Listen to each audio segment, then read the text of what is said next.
The first thing you see is not a crumbling ruin, but a city so alive it hums, glowing under the warm breath of a sunset that happened thousands of years ago. The streets are wet from a late afternoon rain, the stones polished to a mirror by bare feet. Somewhere, a woman laughs not the cautious laugh of history books, but the kind that comes when you're young and the air smells of baking bread and wood smoke. Hello, and welcome to this quiet corner, where curiosity settles in silence and science is told in the breath of dreams. Tonight, you don't need to remember anything. You don't even have to agree with me. Just relax. Let the cushions take your weight, and trust that nothing here will demand more of you than a slow, steady breath. This city, older than anything in your childhood textbooks, does not care about your deadlines or your inbox. It is patient. It has been waiting under dust, under fields, under the careless footsteps of shepherds, until the moment we noticed the tip of a wall, a shard of pottery, a doorway that opened into the past. Imagine standing there with the first archaeologists, the sun burning low, their voices trembling as they whispered that this place might be older than Egypt, older than Babylon, a city before time, before the word civilization had even been invented. The air here is heavy, with a smell you don't quite have in your century, a mixture of river silt, fresh-cut reeds, and the faint sweetness of crushed flowers drying in the sun. You look around and realize this is not a village that grew into something grand. It feels planned, deliberate. Streets run in straight lines. Doorways align like soldiers. The corners of buildings meet at perfect right angles, as though someone, long before you, understood geometry well enough to make it part of daily life. You picture them, hands rough with work, but minds sharp with a strange kind of confidence, knowing they were building something meant to last forever. The oldest city in the world, that phrase sounds final, doesn't it? But scientists still debate whether we've truly found it. Some point to Göbekli Tepe, others to Jericho, others to a city whose name, once spoken daily by thousands, is now only dust in the wind. The truth might be less a single pinpoint in history, and more like a constellation of scattered lights in the darkness, each one representing a place where people first dared to imagine something beyond survival. Here they imagined walls not just to keep enemies out, but to keep community in. Imagine being the first person to step through a city gate, knowing you were protected by something humans had made, not by a forest or a mountain. That feeling safety as an invention must have been electric. The river was their secret, wide enough to carry goods, slow enough to be tamed. Every morning it shimmered like molten bronze under the dawn, and every evening it pulled the day's heat into its depths. People washed their tools here, floated reeds down from distant marshes, and told stories in the twilight as fish jumped in the shallows. You can almost hear it, the river's slow applause against the stone embankments.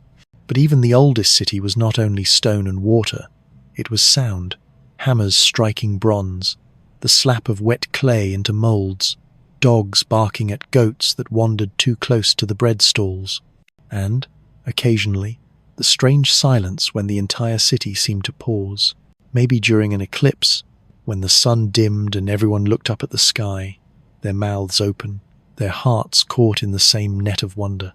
And here's an odd fact to keep in your pocket. The people here may have used fermented crocodile dung as part of their building material. Not for magic, not for superstition, simply because it worked. When dried and mixed with mud, it hardened like stone. Imagine explaining that to your dinner guests today. Oh yes, the walls are crocodile, reinforced. It's not glamorous, but it's science, in its earliest, most experimental form. You walk deeper into the imagined city, stepping into shadow. It's cooler here, the air slipping around you like a shawl. Your hand brushes the wall, and the mud brick feels warm, alive, almost breathing. In the dimness, you notice faint carvings, simple lines, maybe tally marks, maybe the first attempt to record something that mattered. Not art for beauty's sake, but for memory's sake. Humans, you realize, have always been afraid of forgetting. One of the archaeologists whispers beside you, their voice low, almost apologetic. This could change everything. They mean the history books, the timelines, the way we think of beginnings, but you feel it differently. It's not just about dates or maps. It's about realizing that the human urge to build, to gather, to share stories is not new. You are part of a chain that stretches so far back it vanishes into darkness. And as you stand there, in that ancient street where no one has walked for thousands of years, the city seems to lean in, close enough that you feel the weight of its breath against your cheek. It wants you to know it existed, not as a ruin, not as a footnote, but as a heartbeat, steady, warm and human. You take one last slow breath, and the air tastes of river water and smoke. Somewhere, in the deep of your mind, the city remains lit, its doors open, its streets humming, waiting for you to return. The river is the first thing that greets you at dawn, not with trumpets or fanfare, but with a low, continuous murmur, like a confidant who never runs out of secrets. You step to the bank where reeds comb the wind, and the water slides past with the lazy confidence of something that knows it will be here tomorrow, and the next day, and long after your phone battery gives up. Last time, you stood in streets that felt planned. Now you understand why they were possible. This current is the quiet engine, the long muscle that flexed beneath the city's ribs and kept everything alive. You taste the faint grit of silt on your lips and realize this water carries mountains in slow motion. Far away, snowmelt and rains begin a journey you can't see, and here it arrives as a gift, poured out across fields in a rhythm older than the stories about gods who pretend to control it. When it floods, the river spills itself thin, like paint dragged by a soft brush, leaving behind a skin of minerals so fine it turns dull dirt into obedient soil. That's your first science fact tonight. Annual flooding replenishes nitrogen, phosphorus, and organic matter, resetting the fields like a gardener with infinite patience. The river basically invented the all-you-can-eat buffet for crops, long before brunch was a competitive sport. You crouch and run your fingers through the wet margin where earth becomes water. It's cool, smooth, and oddly buttery, the kind of texture potters dream about. Farmers read this edge the way sailors read clouds. If the damp line sits high on the reeds, planting waits. If it kisses only your ankles, the seeds must go in now. Calendars are nice, sure, but here the city's version of a notification is simple: wet feet. A barge noses past, so close you catch the tar-sweet scent of bitumen smeared along its seams. The hull is bundled reeds bound like ribs, light enough to lift when empty, strong enough to carry jars of beer, baskets of barley, coils of copper wire, and a cargo of gossip. On shore, a child waves a fish the way you'd wave a trophy. On deck, a trader answers with a grin that says he once caught something bigger, because fish stories are older than economics. The water carries more than goods. It carries news, and news is the true currency of a city that wants to look beyond its walls. Listen long enough, and you can hear the river's pulse shaping everything: work, sleep, prayer, jokes. Scribes learn to keep ledgers that rise and fall with the flood. Builders mark door lintels with notches, a woodcut lifeline showing which years the river was generous and which years it sulked. Even the bakery's rhythm follows the current: more grain after fat floods, smaller loaves when the water is stingy. You could plot a century of bread by measuring a century of water, the way a tree rings its memories. And yet, despite all this order, the river is a set of surprises dressed as a routine. It meanders, carving new curves the way a bored student draws spirals in the margins. It performs a trick called avulsion. One season it's here, the next it jumps its own banks and decides another path is more fashionable. You glimpse the old scar's abandoned channels now threaded with tamarisk and gossiping birds, and you understand that the city learned humility at the water's edge. To live here is to accept that control is a partnership, not a conquest. An odd fact the guides never put on the souvenir tablet. People sometimes kept records by pressing wet reeds into clay, leaving patterns that are part writing, part river fingerprint. Imagine your receipts smelling faintly of marsh. Another, the edible marsh plants, cattail, lotus seed, wild celery, formed a kind of backup pantry when floods misbehaved. Somewhere a grandmother is stirring a pot and muttering that you should never trust a single harvest. She's right. Cities are built by people who plan for both feast and forgotten umbrellas.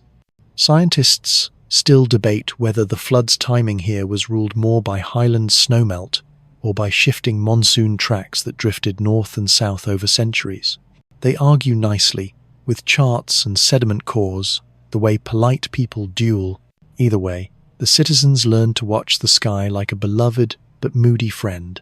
A clear band of stars tonight might mean the river will kiss the fields just enough. A strange haze at noon might whisper a different story. Your modern weather app is impressive, but their version, a chorus of elders, herders, boatmen, and midwives comparing notes, was a crowdsourced forecast with very good local coverage. You walk the quay where stones shine with the polish of 1,000 sandal soles. A woman sells tiny clay amulets shaped like fish, each one pressed with a thumbprint, not mystical protection from drowning, she insists, but a charm to remind you to go with the current when life gets stubborn. She smiles and slips one into your palm without charge, because rivers encourage generosity. After all, the water never invoices the banks it nourishes. Light joke number 2, you count silently, and yes, you're allowed to keep score. At night, the river turns theatrical, throwing back the moon in ribbons. Musicians sit on the steps and practice a melody that sounds like oars dipping up, down, and you realize the city doesn't only live beside the river, it breathes in time with it. Priests schedule rites to begin as the water reaches a certain stone. Lovers meet when torchlight glitters on the current. Tax collectors, bless them, prefer low water when barges can't sneak by in the dark. Somewhere, someone invents a joke about auditors and sandbars. It kills at the market. Comedy is situational. Here's your central concept, dressed in simple clothes. A river makes surplus, surplus gathers people, people make rules, rules build cities, and cities remember.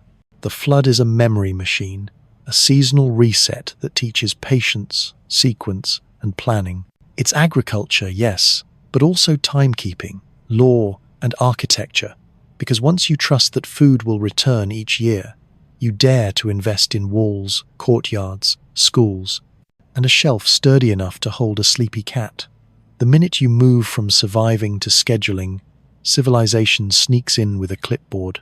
You feel the river's teaching turning personal. Your own days flood and retreat a busy season when every hour spills over its banks, followed by weeks that drift slow and low. There's comfort in knowing that rhythms are not failures. They are physics, biology, climate, you. You do not need to force a permanent high tide of productivity. You need a channel, a levee here, a spillway there, and the confidence that the current will lift again. The city learned that kindness from water. You can borrow it without paying royalties. In the shallows, boys stomp mud into bricks, with a seriousness usually reserved for royal proclamations. The texture must be right. More straw after a deep flood, less straw when clay is fat and eager. They leave the bricks to dry in a honeycomb that catches late light, each block a page in the long book of a wall not yet built. On the far bank, scrub fires send up thin blue threads that smell like secrets. For a heartbeat, you remember last night's crocodile-reinforced architecture and grin. Yes, the city will use anything that works. Innovation is just curiosity with muddy ankles. That's joke 3, and you're doing fine. If you stand very quietly, so quietly the reeds forgive you, you can hear a slow tapping beneath the river's noises, artisans napping stone, a potter's stick nudging a wheel, a scribe's stylus counting the day's grain. All those sounds lean on the same foundation, seasonal certainty strong enough to build careers upon. Without the river's metronome, the city's song would dissolve into a humming crowd. With it, the notes line up and become a chorus. And then, because life enjoys drama, the wind shifts and carries the ghost of a memory from the future, a year when the flood will arrive late, or too high, or not at all. The city will fret. Measurements will be checked, omens read, offerings increased, arguments sharpened. The river will listen with its usual patience, and then decide. Not tonight. Tonight it slides past, loyal as a dog, unfazed as a cat, wearing the moon like a lazy crown. You lean back against the warm stone of the quay and match your breathing to the current in, out, rise, fall, and let the water carry your thoughts until they are too comfortable to move. From the quay, the city spreads out before you like a star chart laid flat on the earth. Last night you felt the river's steady pulse. Now you begin to notice how that pulse has been mapped into the bones of the streets themselves. It's the kind of pattern you might miss at first, a little like staring at a puzzle until the hidden image suddenly pops. Here, the lanes don't just lead to the market or the palace, they lean toward the heavens. You climb a low terrace, the baked bricks warm under your sandals, and see it clearly. The main avenues align with points on the horizon where the sun rises and sets on solstices. The side streets tilt just enough to match certain bright stars at their first appearance in the night sky. This is not accidental. A people who could barely see beyond the next harvest somehow decided that their city should mirror the constellations as if the gods, looking down, might recognize the familiar patterns and smile. The idea itself is your first scientific fact tonight. Ancient architects in multiple early civilizations used astronomical alignments as a structural compass, setting foundations to match solar and stellar events. We think of GPS as a marvel, but here they used the sky as both a map and a clock.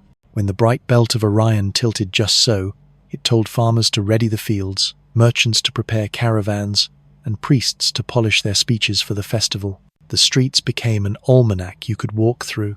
You picture the planners, priests with reed pens, surveyors with knotted ropes, a quiet argument over whether this corner should lean 2 degrees more to catch a certain star. Scientists still debate whether these alignments were purely ceremonial or whether they formed a kind of open-air observatory, tracking the heavens in ways we've only begun to decode. Some argue the layout could predict eclipses. Others say it was a spiritual insurance policy. If your city matched the order of the sky, maybe chaos would stay politely outside the gates. Odd fact, one of the longest streets here, if followed perfectly, points not toward the palace or the river, but toward a mound outside the city where no one lived. Yet, excavation shows it was covered with white plaster, so it gleamed under moonlight. Theories range from a sacred viewing platform to the world's earliest "we're here" beacon for traders arriving at night. Personally, I like to imagine it as the ancient version of a front porch light civilization as hospitality.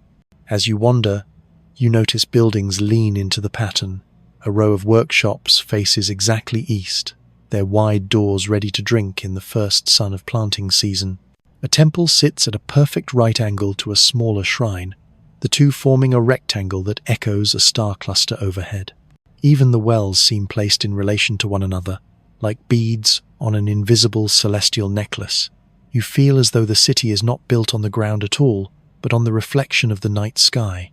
Somewhere nearby, a stonemason is setting a block into a wall, tapping it into place with a rhythm suspiciously like the beat of your own heart.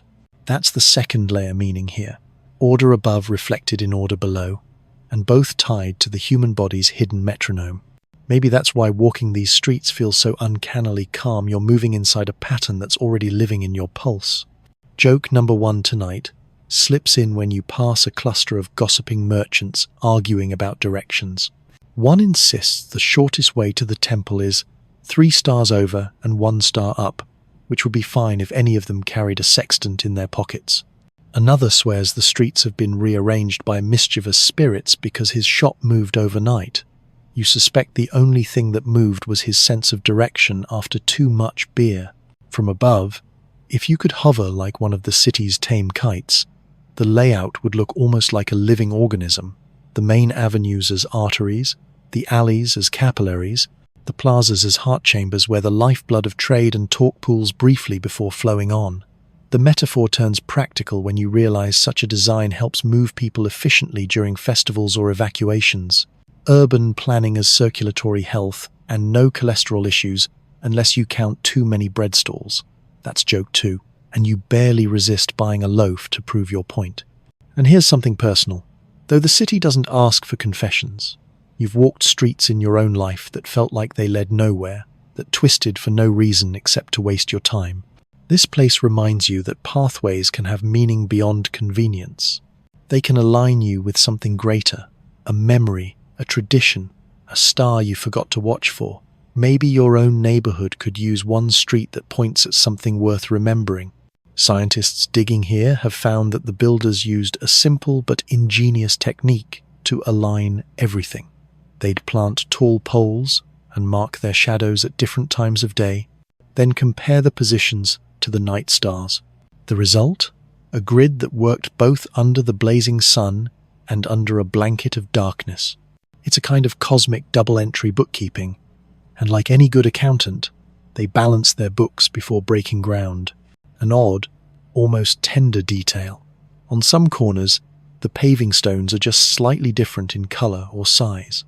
Archaeologists think these may have marked seasonal markets, temporary stages, or the best spots to watch a certain celestial event. Imagine passing such a spot every day, knowing that once a year it would transform into a gathering place for stargazing, feasting, or telling the story of how the moon once fell in love with the river. Joke number 3 arrives courtesy of a young boy who runs past you carrying a bundle of reeds taller than he is. He shouts to a friend that he's building his own observatory in the back garden. The friend yells back, "Point it at the bakery." If nothing else, priorities are eternal. As the day leans toward dusk, the city's alignment begins to reveal its true magic.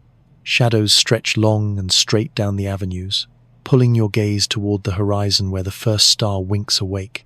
You stop and follow the line of the street to that single point of light, and for a moment you understand why they built this way. It's not just about watching the sky, it's about reminding yourself that you belong to it. The wind picks up, carrying the smell of spice from the market, the faint metallic tang of bronze being worked, and just for a moment, the sweetness of night-blooming flowers. You exhale, your breath a small, warm offering to the cool air, and feel the street holding you in place, like a compass needle fixed on true north. Somewhere above, Orion's belt tilts into position, and the city, without knowing it, clicks into alignment with the heavens once again. You walk on, tracing the invisible lines between stars and stones, thinking that maybe, just maybe, the real blueprint for civilization was drawn in the sky first, and the ground merely caught up. The first time you see it, it's just a fragment, a broken slab of clay, no larger than your hand, the surface scored with tiny wedge-shaped marks. It could be an accident, the way cracks form in drying mud after rain, but you know better. You are looking at the closest thing this city has to a heartbeat, its language, pressed into earth and baked into permanence. Clay was everywhere here, underfoot, in walls, in cooking pots, but in the hands of a scribe, it became something else entirely. A lump no bigger than a loaf of bread could be shaped, smoothed, and coaxed into a perfect rectangle, soft enough to take an impression but firm enough to hold its form. Then came the stylus, often just a sharpened reed from the riverbank, used to punch neat little wedges into the surface. Each mark was part of a code only the trained could read, but once learned, it could carry contracts, hymns, market prices, even love notes. Your first science fact tonight: fired clay, especially when baked at over 600 degrees Celsius, undergoes a chemical transformation that makes it nearly impervious to water and decay. In other words, the more a tablet was exposed to destructive fire, even the accidental kind from a burning building, the more likely it was to survive thousands of years. Civilizations come and go, but terracotta gossip endures. Some of these tablets were barely the size of your palm, quick notes from one merchant to another. Others were massive ledger boards, thick as cutting slabs, where scribes recorded the grain owed to the temple or the copper shipments due at the quay. The beauty of clay was that it could be rewritten if the deal fell through. You just dunked the unfired tablet back into water, kneaded it like dough, and started again.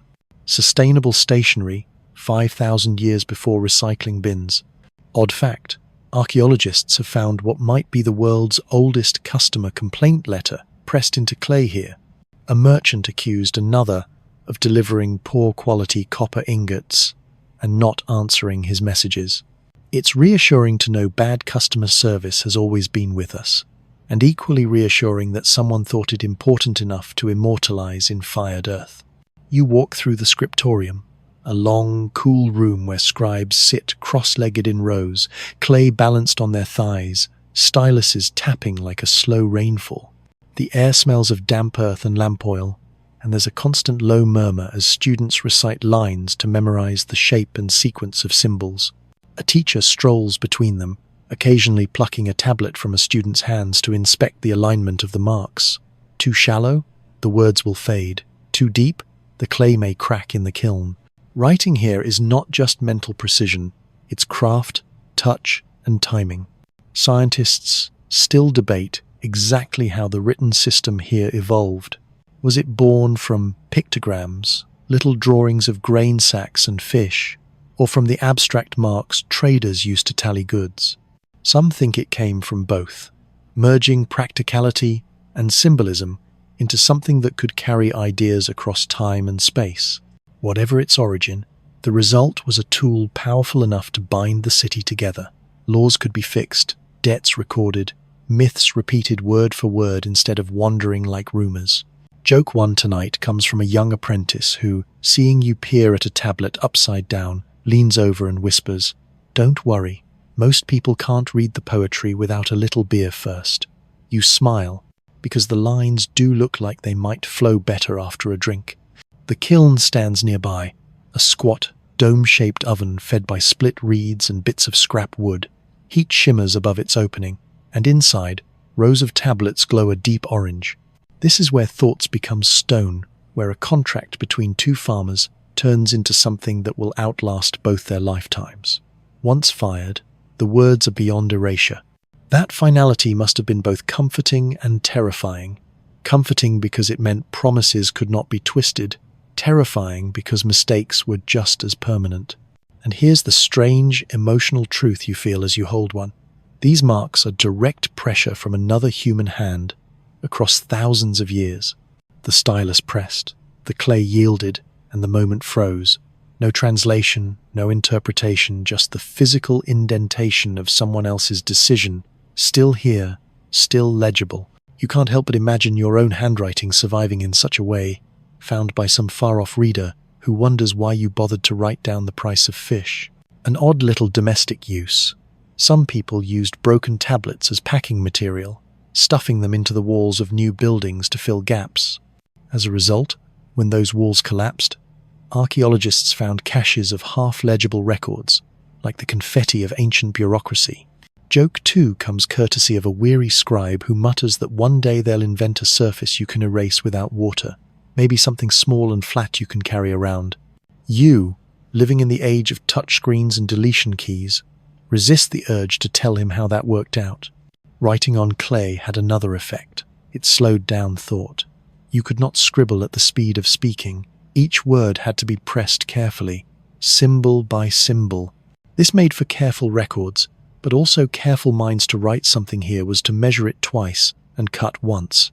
Perhaps that's why so many tablets survive with not only business records but little flourishes of poetry or prayer tucked into the corners. Scientists still argue whether this writing system was controlled by the elite restricted to palace and temple scribes, or whether literacy was more widespread. Clues point both ways.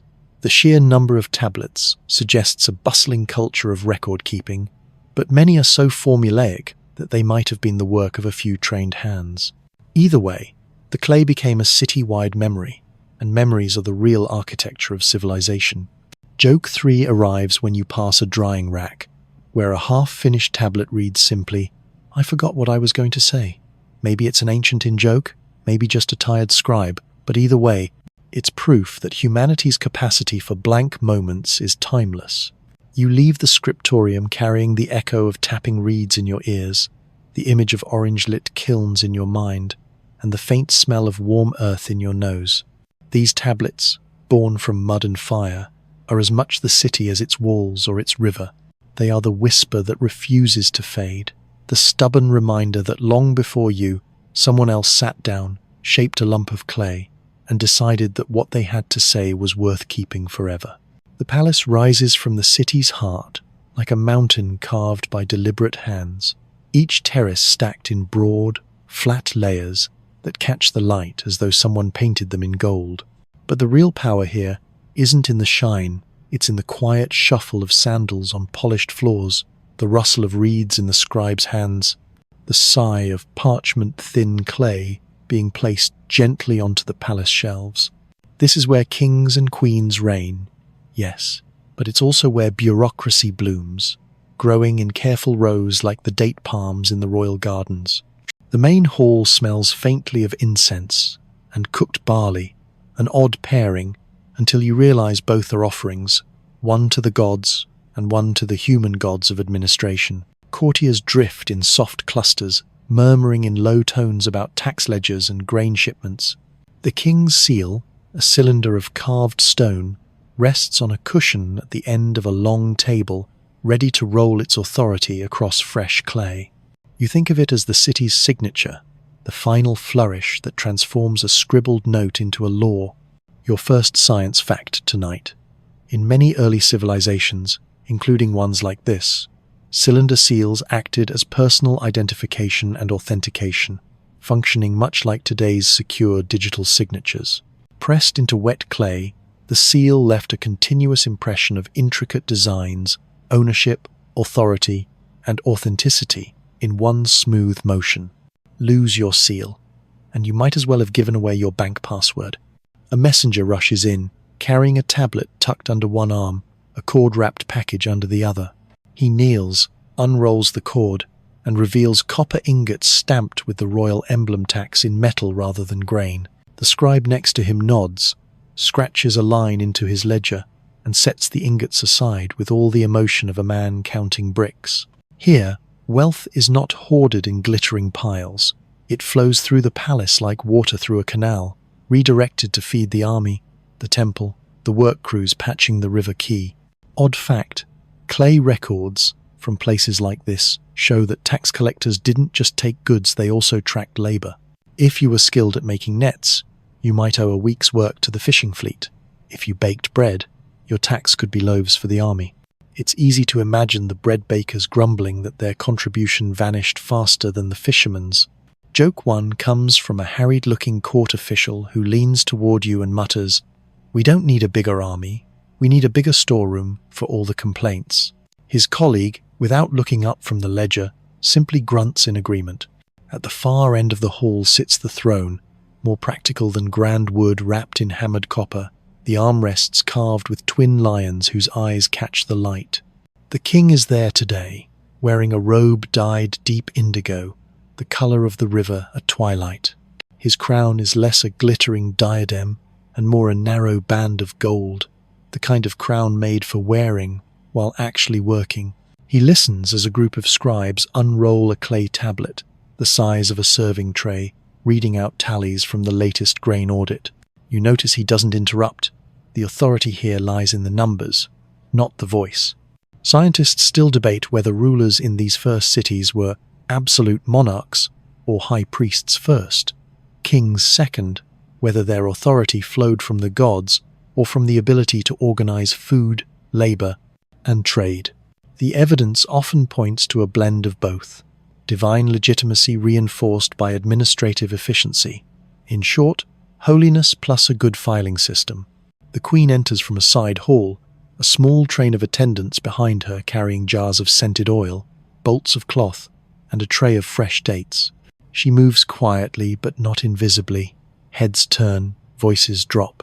It's clear she manages her own sphere of influence, one that likely overlaps the king's in ways the tablets never admit. An odd, almost tender fact. Some seals from palaces like this bear a queen's name alone, suggesting she could authorize transactions independently, the ancient equivalent of having your own login credentials. Joke 2 slips in as you pass a side room where two clerks are arguing over the exact spelling of a village name. "If I write it your way," one says, "we'll send their taxes to the wrong village." The other shrugs and replies, "Fine, then let's do it twice, once for the gods, once for the donkeys." The bureaucracy here is not just about control, it's about memory. Every brick for the city walls, every jar of beer for the work gangs, every bolt of wool for the temple robes, All of it is recorded. You wander past shelves lined with clay tablets, each marked with a date and a seal. The weight of them is almost physical. You could measure the city's life in kilograms of records. Somewhere behind a heavy curtain, a smaller chamber hums with quieter power. Here sit the advisors, older men and women who've seen floods, famines, and the occasional coup attempt. They handle decisions that don't fit neatly into ledgers, disputes over grazing land, rival claims to trade routes, the delicate business of keeping neighboring cities just friendly enough. One of them looks up and smiles at you as if to say, yes, this too is science, the science of keeping people from tearing each other apart before the harvest. Joke 3 arrives when a young page, seeing you stare at the endless rows of clay tablets, leans in and says, one day, all of this will be in the cloud. You glance upward at the painted ceiling of blue and gold stars and wonder if maybe he's not wrong. Outside, the palace terrace overlooks the city. The straight, star-aligned streets, the bustle of the market, the slow silver ribbon of the river. You can see how it all connects. The farmers bending over their fields, the merchants unloading barges, the temple priests preparing for the next celestial festival. All of it funnels back here, to these cool halls where decisions are pressed into clay and sealed for the ages. As you step away, the echo of sandals and styluses follows you out, a reminder that behind every great ruler is an army of quiet bureaucrats with sharp reeds, steady hands, and an unshakable belief that civilization depends on keeping track of absolutely everything. The city wakes before the sun, but not with roosters, with the deliberate turning of a bronze disc on a wooden stand. At the top of the temple steps, a priest traces the arc of a shadow cast by a polished rod, marking its slow creep along the disc's rim. This isn't idle observation. It's the beginning of the year's calendar, the city's map of time, drawn not on parchment, but in the sky itself. The air is cool, the kind that smells faintly of river mist and last night's fires. People gather at the base of the temple, tilting their heads upward as the priest murmurs to an assistant who scratches quick marks onto a clay tablet. Today is special. The shadow has fallen exactly between two notches cut into the stone, railing the signal for planting to begin in the northern fields. It's science wrapped in ceremony. Your first science fact tonight. Ancient calendars often combined solar and lunar observations, using both the sun's annual journey and the moon's monthly cycles to track time. This dual system allowed them to align agricultural activities with both flooding patterns and seasonal light changes, minimizing crop failure. For a city built on surplus, knowing when to plant was as crucial as knowing how. As the sun rises, the priest turns to face the crowd, lifting his hands not in blessing but in instruction. The farmers will start in the east today, following the fields that slope gently toward the river. Tomorrow, other families will begin farther inland. The schedule isn't superstition, it's logistics, spreading out the demand for irrigation and labor so the city's water channels can keep up. Odd fact, some of these calendars included intercalary days, bonus days, inserted into the year to keep lunar and solar cycles in sync. These days were often treated as festivals, a liminal space where work paused and everyone acted a little stranger, as if time itself had been loosened like a belt after a big meal. Joke 1 arrives from a grinning boy who points at the priest's shadow rod and whispers, "That's just a very slow sundial for tall people." His grandmother hushes him, but not before hiding her smile. Around the temple, the stone pavement is engraved with lines and symbols, not decoration, but a star chart. You kneel and trace a shallow groove that curves toward the north, ending in a cluster of small circular depressions. This is where the high priest will stand during the year's longest night, aligning the chart with the real sky overhead. To you, it's a marvel of observation. To them, it's Tuesday. Scientists still debate whether these stone charts were also used for predicting eclipses. Some alignments here match known eclipse cycles, while others seem purely symbolic, pointing toward constellations tied to myths of creation or kingship. The overlap between science and story is so complete that separating them feels like pulling apart woven reeds possible, but the mat would never be the same. As the day warms, the temple court fills with farmers checking in before heading to the fields. They carry sacks of seed grain on their backs, the kernels rattling softly like rain in a jar. A scribe sits at a low table, recording who received which seed lot, an ancient version of a checkout system, complete with signatures, or more accurately, personal seals pressed into the clay. Joke 2 slips in when a farmer complains that last year's seed weighed more. The scribe, without looking up, says, "That's because you were younger then." The farmers around him laugh, because, in a city this old, teasing about age is practically a civic duty. You climb the temple's upper platform, where a shallow pool reflects the sky. This isn't for drinking or bathing, it's a mirror for watching the stars. At night, the surface becomes a black plate, scattered with white fire, and the priests map their positions without craning their necks. It's both easier on the spine and more poetic, as though the heavens themselves were coming down to meet the watchers halfway. Odd fact, in some ancient cities, pools like this were also used to calibrate instruments. By aligning a sighting tool's reflection with the actual star overhead, astronomers could check for tiny errors in their measurements, a kind of ancient quality control, except the inspector was the cosmos. The calendar is more than a tool for planting. It decides the dates for tax collection, temple offerings, and market fairs. It governs when new walls will be started and when old walls will be repaired. In a way, it even dictates the rhythm of love. Weddings cluster in certain months, births in others, the city's population graph rising and falling like the shadow on the priest's disc. Joke 3 arrives when a young mason tells you he prefers working on days blessed by the calendar, because if the wall collapses later, he can blame the stars instead of his workmanship. His friend adds, "And if it stays up forever, you take the credit." That's a winning system in any era. Scientists still argue over how widely the average citizen understood the details of the calendar. Did everyone know the reasoning behind the planting dates, or did they simply follow instructions handed down from the temple steps? Either way, the trust was there. People moved in time with the charted sky, confident that their lives were nested within a larger pattern. As the sun reaches its zenith, the shadow rod points almost directly north. The crowd disperses into the streets, their footsteps already echoing the slow march of the seasons. You look down at the temple's stone map one last time, noticing how the lines radiate outward like spokes on a wheel, not just measuring time, but spinning it, keeping the whole city rolling forward. You step away, carrying the sense that this civilization didn't just build in stone and clay, it built in hours and days, turning the sky into a silent partner in its grand design. The river may have been its lifeblood, but the calendar was its pulse, steady, precise, and impossible to ignore. The smell reaches you first: roasted grains, fermented sweetness, and the faint tang of copper from the coin scales. Then comes the sound, the shuffle of feet over stone, the clink of jars against one another, the rhythmic call of sellers announcing their goods in a chorus that overlaps and tangles like birdsong.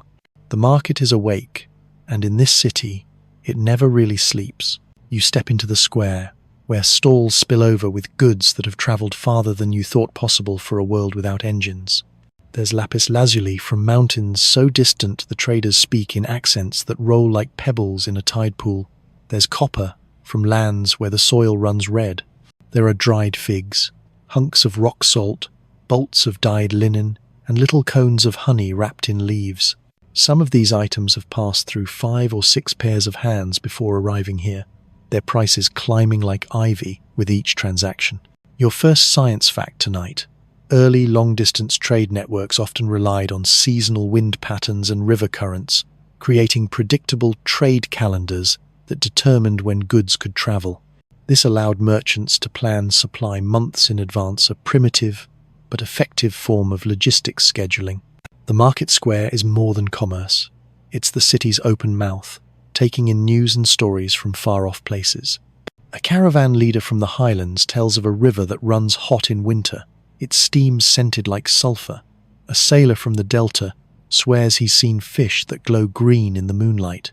These stories may or may not be true, but in a city this connected, truth often comes second to entertainment value. Odd fact. Archaeologists have found small receipt tablets here, simple notes confirming that so-and-so received 2 jars of oil or 6 loaves of bread. Some were stamped with personal seals, others just marked with a thumbprint. It's proof that credit systems existed long before banks' trust, baked in clay. Joke 1 comes from a spice seller who, noticing your hesitation over a fragrant jar, says, "If you can smell it, you can't afford it." He grins before adding a pinch of the spice into your hand for free. Generosity and mockery go hand in hand here. Near the center of the square, a line of money changers sits behind low tables, weighing metal ingots on balanced scales. Since coins aren't yet in fashion, value is measured in weight, copper, silver, or gold if you're important enough to see it. A scribe nearby records each transaction in neat wedge marks, his stylus tapping faster than the traders can talk. Scientists still debate whether these markets were permanent fixtures or weekly gatherings that shifted location. Evidence points to both: permanent stalls for essential goods, roving sections for specialty items. In either case, the layout is deliberate high-value merchants near the temple, fresh food vendors closer to the residential streets, and the liveliest entertainers stationed where the crowd naturally bottlenecks. You follow the smell of bread to a baker's stall where flatbreads puff on a hot griddle. She flips one toward you with the casual accuracy of someone who's been doing this for decades. The bread is blistered, smoky, and dusted with coarse salt. She tells you that after the harvest festival, she'll add honey and sesame, a once-a-year indulgence that draws lines before dawn. Joke 2 comes from a cloth merchant, holding up 2 nearly identical bolts of fabric.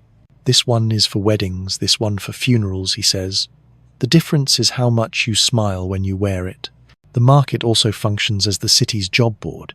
Here, a ship captain calls for able rowers. There, a temple official seeks singers for the new moon rites.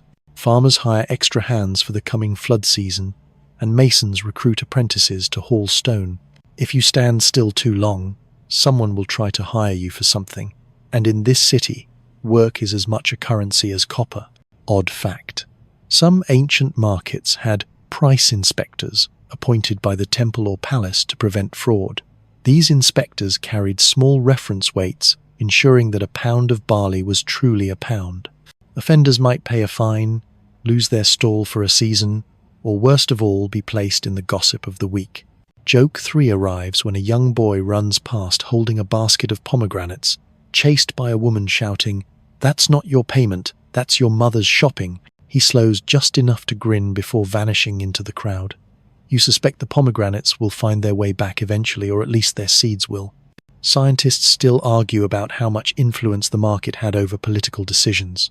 Was the palace setting prices, or simply benefiting from the taxes collected here? Some think the rulers kept a light touch to avoid disrupting trade. Others believe the market was a stage for subtle control, where palace agents could nudge the economy like a potter shaping clay. By midday, the market square has become a tapestry of movement traders folding up empty baskets, buyers heading home with their day's haul, children chasing each other around the temple steps. The smell shifts from fresh bread to cooling ashes, from spice to dust. But even as the sun leans westward, the market doesn't die.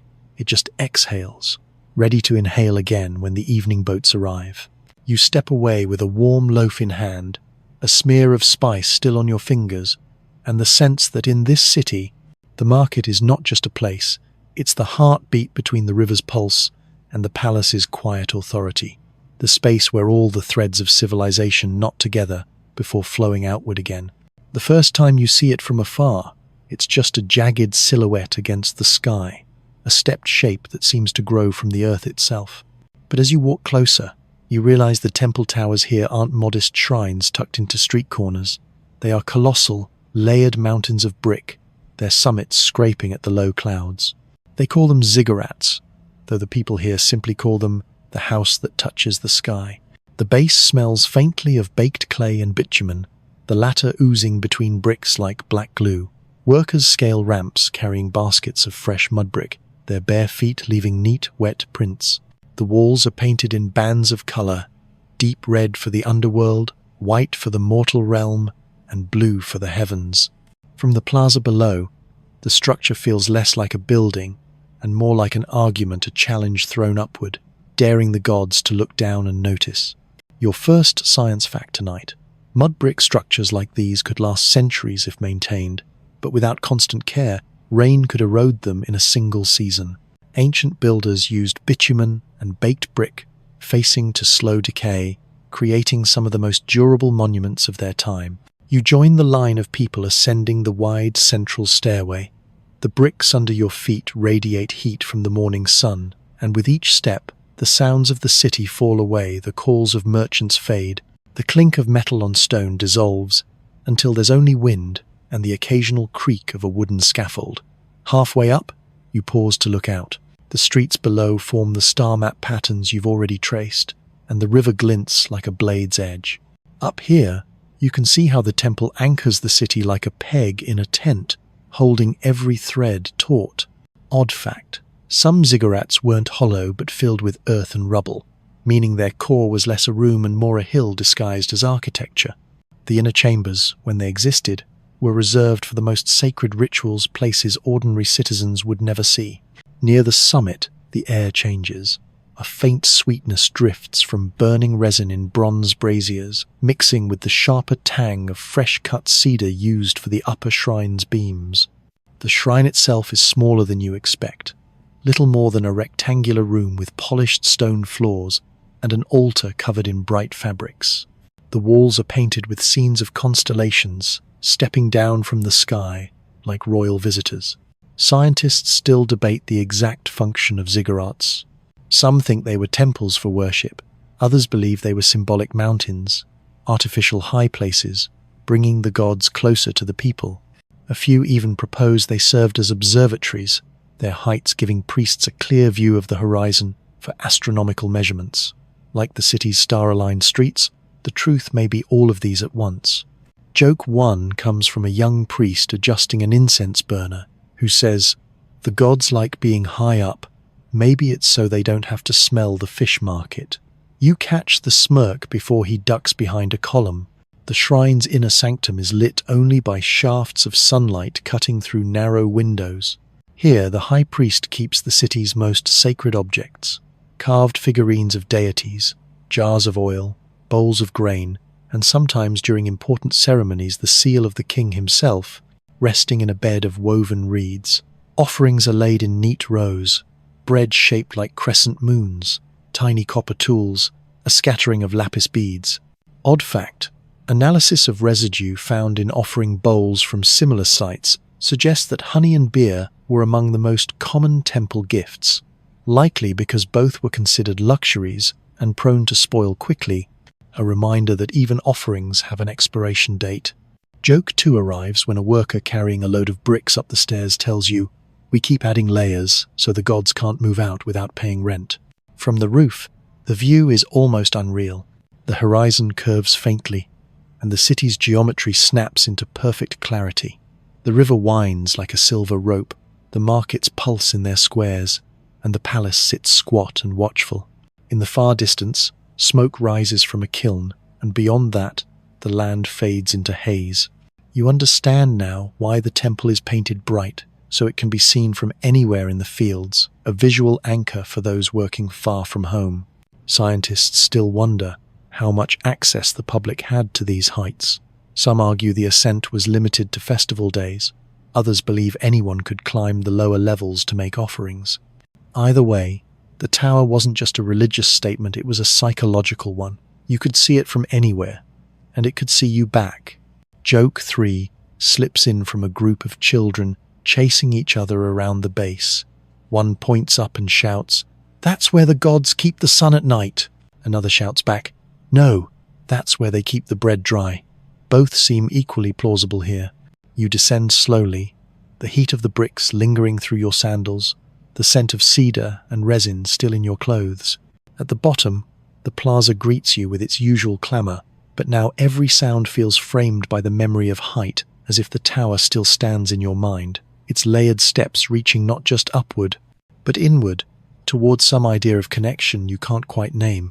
You find the brewery by following your nose a trail of warm, bready air tinged with the faint sourness of fermentation. It leads you into a shaded courtyard where clay vats sit in orderly rows, each one capped with a disc of reed mat.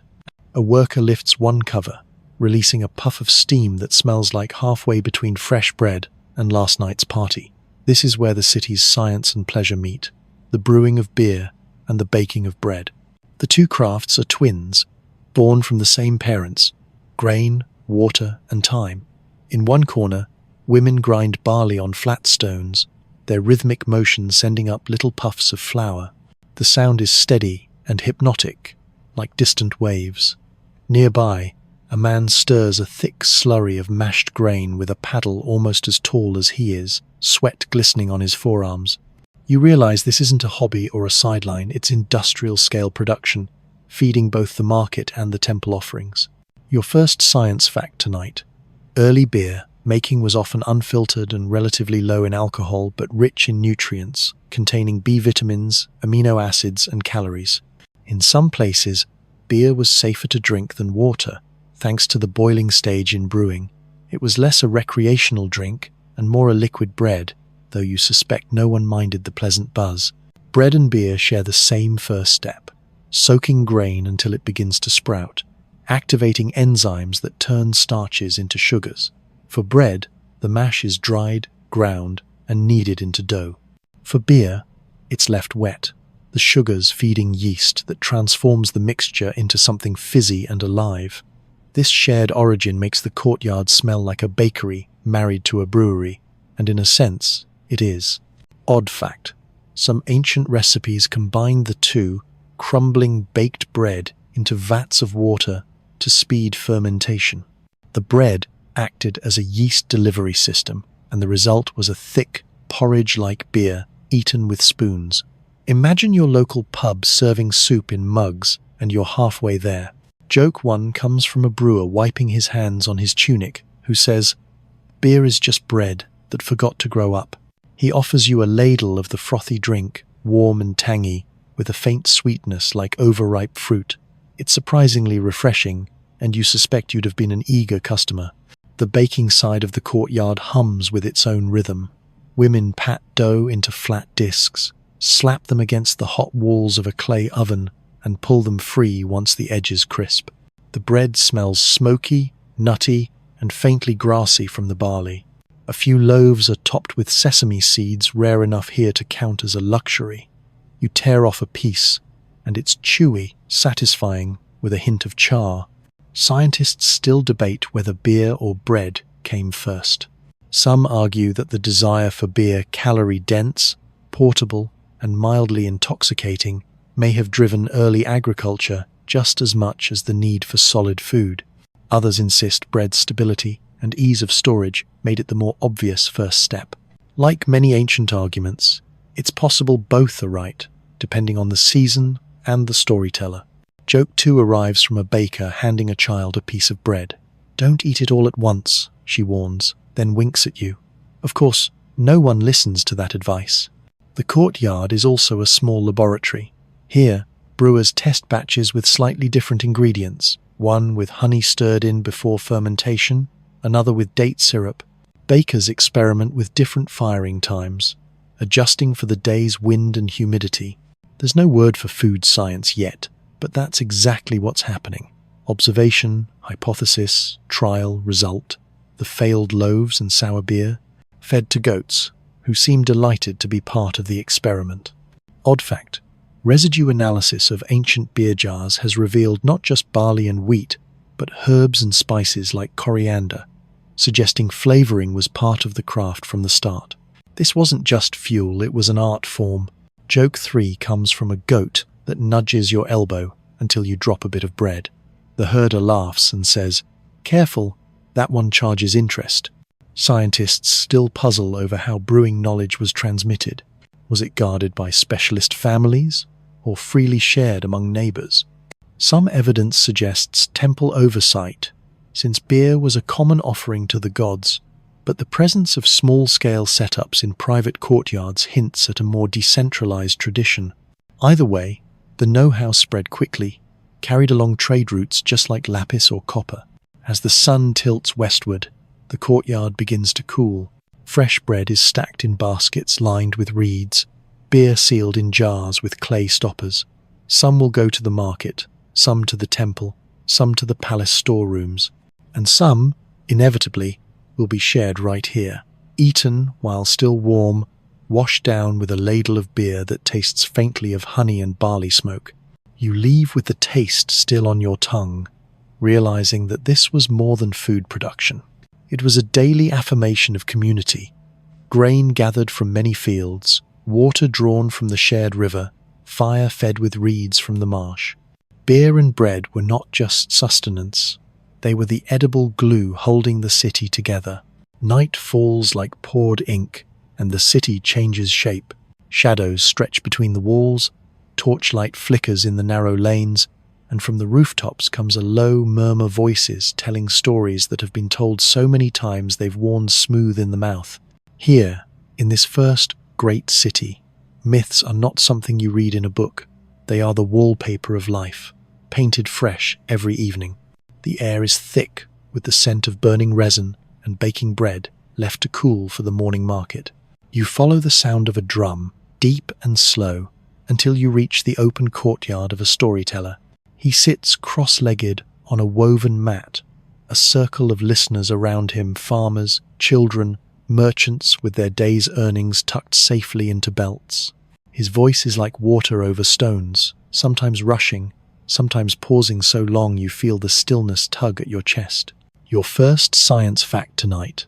Oral storytelling was not just entertainment. It was a primary method of preserving and transmitting information in pre-literate or partially literate societies. Repetition, rhythm, and formulaic phrases acted as mnemonic devices, allowing complex histories and laws to be remembered for generations. Tonight's tale is of a flood so vast it erased the line between river and sky, leaving only a handful of people clinging to the roof of the tallest temple. They were saved when a great bird, feathers black as night, eyes bright as copper, carried them to a new land. Some say the bird was a god in disguise. Others insist it was the spirit of the river itself, briefly given wings. Scientists still debate whether such flood myths are exaggerated memories of real events, perhaps caused by abrupt climate shifts or rare astronomical tides. Odd fact, many early civilizations share similar flood myths, despite vast distances between them. Some anthropologists think these stories are cultural fossils of Ice Age sea level rise, passed down for millennia.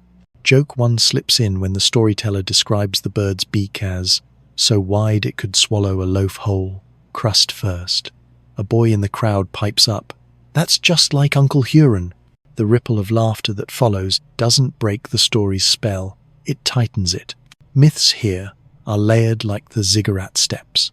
One tier for the gods, one for the heroes, one for the ordinary folk who find themselves in extraordinary trouble. The goddess of the moon doesn't just light the night, she measures time for lovers and thieves alike. The river god can be generous in the flood and stingy in the drought, a temperament anyone who's farmed here understands too well. You notice how the storyteller's hands move as much as his voice. He traces the outline of the bird in the air, cups an invisible jar of floodwater, pushes away unseen waves. The gestures make the invisible tangible, embedding the tale in the body as well as the ear. In this way, the myth is not just heard, it's rehearsed by everyone present.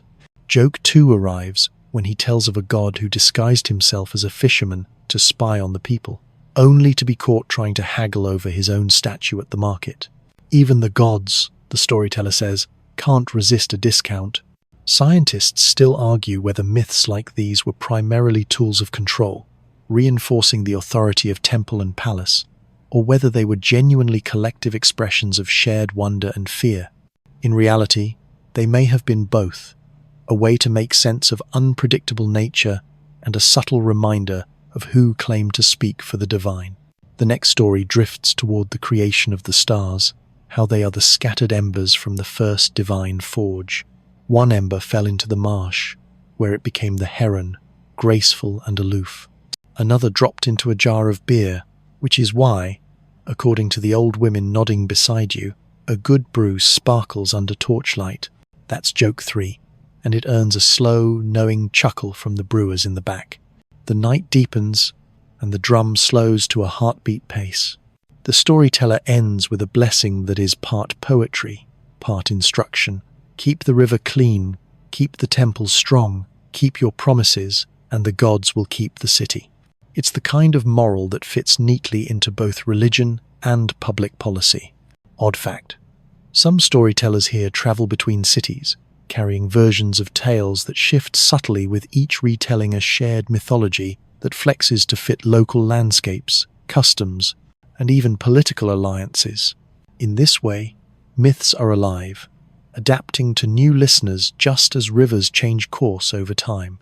As the crowd disperses, the last embers of the fire throw shadows of the ziggurat onto the courtyard wall, the stepped outline looming like the very mountains the myths speak of. The air has cooled, the market is quiet, and the streets feel wrapped in the hush that follows a shared dream. You leave with the stories still murmuring in your ears, their shapes as real as the city walls, their truths half history, half hope, lodged somewhere between your ribs and your imagination. By morning, the city's peaceful rhythm has sharpened. The distant clang of hammer on bronze carries on the wind, and when you follow the sound, you find yourself at the edge of the military quarter. Here, power is not written in clay or whispered in temples. It is carved into stone reliefs, worn into shields, and measured in the disciplined steps of soldiers drilling in the courtyard. The walls surrounding this quarter are taller and thicker than any in the market district. They're faced with baked brick, the seams sealed tight with bitumen so the rain can't find a way in. Above the gate, 2 carved lions face each other, jaws open in a permanent roar. The smell here is different from the rest of the city: leather oil, quenched metal, and dust kicked up by marching feet. Your first science fact tonight: early armies were often maintained not as permanent forces, but as rotating levies drawn from the citizenry, each serving a fixed term. This system allowed a city to field large numbers without keeping every soldier on the payroll year-round, an efficient use of limited resources. A captain shouts a command, and a line of men in felt helmets raises their spears in unison. The weapons are tipped with copper, some freshly polished, others dulled by use. Shields of layered wood and hide hang on their left arms, each painted with a variation of the city's emblem, a crescent moon cradling a river.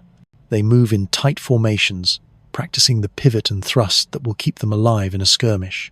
Odd fact: excavations in similar cities have uncovered clay tablets detailing ration allowances for soldiers, not just grain and beer, but onions and garlic, believed to improve strength and endurance. Whether it worked is debatable, but the breath in the barracks must have been formidable. Joke 1 comes from a young recruit who tells you, "The onions keep the enemy away before we even fight." Beyond the drill yard, a long hall displays the city's victories in carved reliefs.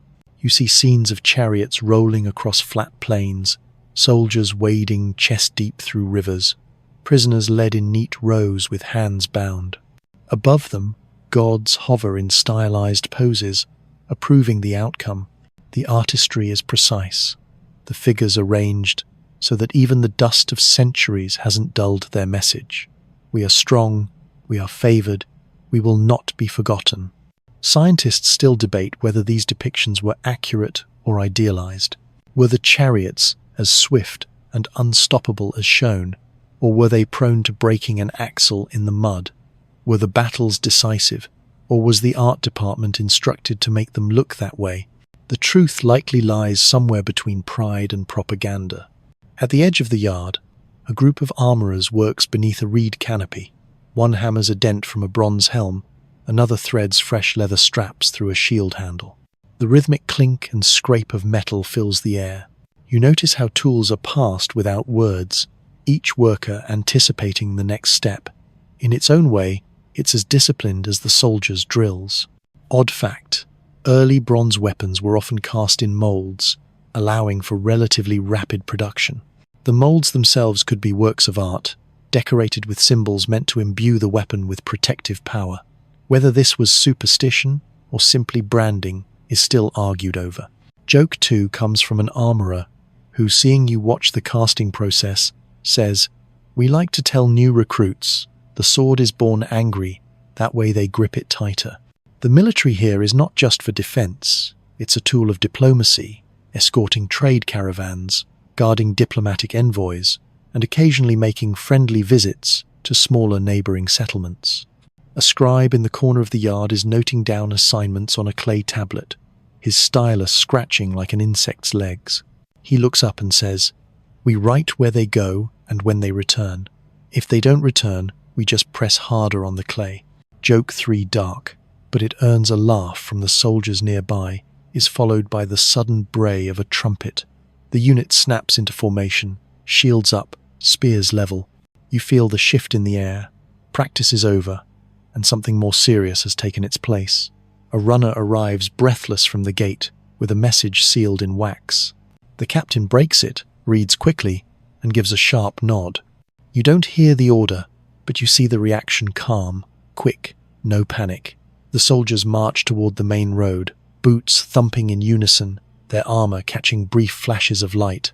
The city is not under attack, you realize, but its readiness is constant, woven into daily life like the rhythm of bread baking or beer brewing. Scientists still argue how much of this readiness was necessity, and how much was theater, a way to remind citizens and visitors alike that the city could, at any moment, defend itself. Whether or not the threat was real, the impression was powerful. When the yard empties, the space feels suddenly enormous, the echo of footsteps fading into the quiet. You step back toward the market district, passing under the twin lions at the gate. They watch you with their carved eyes, as if weighing whether you belong here. The air shifts again, less leather and metal now, more spice and bread. But the memory of the soldiers lingers, a reminder that even the most peaceful city has a heartbeat that can quicken when it must. You smell the infirmary before you see it, a clean, sharp mix of crushed herbs, wood smoke, and something faintly sweet that might be honey. It's tucked into a quiet courtyard away from the dust and noise of the main streets, shaded by fig trees whose broad leaves cast dappled patterns across the packed earth floor. Here, the city practices another kind of science, the art of keeping people alive. Inside, long benches line the walls. On one, a man lies with a splintered leg. On another, a child curls under a light wool blanket, while an apprentice fans her to keep flies away. In the corner, a clay pot hangs over a slow fire, its steam carrying the bitter-sour smell of boiled willow bark. A healer leans over it, stirring with a carved wooden spoon. Her hands are stained green from pounding fresh leaves in a mortar. Your first science fact tonight: willow bark contains salicin, a natural compound the body converts into salicylic acid, the same active ingredient found in modern aspirin. Long before chemistry labs, healers had learned which plants soothed pain and fever simply by watching what worked. Odd fact: records from ancient cities show that honey was not only used as food, but as a wound dressing. Its low water content and natural hydrogen peroxide helped prevent infection, making it one of the earliest effective antiseptics. Joke 1 comes from an elderly patient sipping a concoction of garlic and beer. "Tastes terrible," he grumbles. "So it must be working." The healer beside him pats his arm and agrees solemnly. In the back room, shelves of clay jars hold dried herbs, ground minerals, and oddities like dried lizard tails and polished stones. The healer explains that some are for physical remedies, others for spiritual protection. She doesn't distinguish between the two the way you might. Here, illness is treated in the body, mind, and the invisible space between. Scientists still debate how much of ancient medicine was placebo and how much genuinely effective, though it's clear that even the placebo effect can save lives if it encourages rest and care. On a low table, an apprentice is preparing a poultice of mashed onion and fig for a swollen joint. He works slowly, muttering the steps aloud, not a prayer, but a memory aid. Repetition, you realize, is as much a teaching tool here as it is in the scribe schools. Joke 2 comes from that same apprentice who says, "If the gods wanted us healthy, they wouldn't make figs so sticky."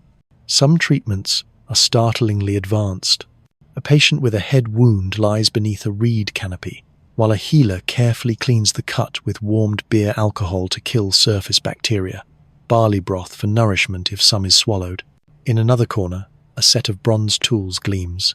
Small knives, hooks, and a delicate spoon, like instrument for removing debris from wounds. They're stored in a box, lined with linen strips, each piece wrapped as neatly as a gift. Odd fact: trepanning, the practice of drilling or scraping a hole into the skull, is documented in several early civilizations, sometimes for treating head injuries, sometimes for releasing evil winds thought to cause seizures. Astonishingly, many patients survived, as shown by bone regrowth in excavated skulls. Scientists still argue whether these healers were trained through long apprenticeships, chosen by lineage, or simply those who showed a knack for observation and steady hands. Evidence of medical schools is sparse, but the consistency of certain treatments across cities suggests a shared body of knowledge, perhaps exchanged along the same trade routes that carried lapis and copper. Joke 3 comes when a healer, seeing you watch her grind herbs, says, "This is the easy part.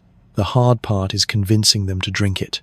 The courtyard hums quietly, a patient groaning softly in his sleep, the thunk of a pestle, the hiss of steam from the firepot. The work is unhurried but constant.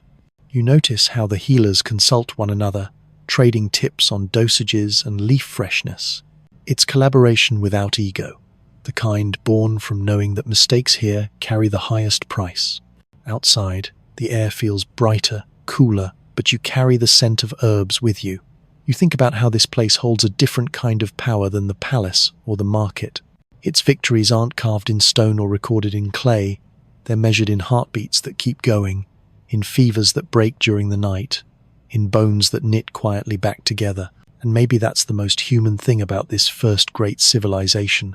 For all its ambition in stone and bronze, for all its towering temples and aligned streets, it still kept a space where someone would take your hand, give you a foul-tasting drink, and stay beside you until the pain passed. At dawn, the city wakes not to shouts or market cries, but to a slow, rolling hum that seems to ripple along the rooftops. Following the sound, you come to a broad terrace where musicians are gathering, their instruments resting like sleeping animals in the shade. This is the hour before official business begins, when music calls the day into being. The first note you hear is a low, resonant boom from a drum stretched tight with goat hide. It echoes against the walls and rolls down the streets, a sound so deep it feels like it vibrates in your ribs. A harp joins in, not the delicate, airy sort you imagine, but a solid wooden frame strung with gut, its voice rich and warm.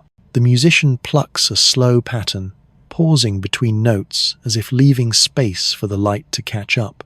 Your first science fact tonight: archaeological finds show that stringed instruments, drums and flutes existed in organized ensembles as far back as 3000 BCE, and tuning systems were already in use.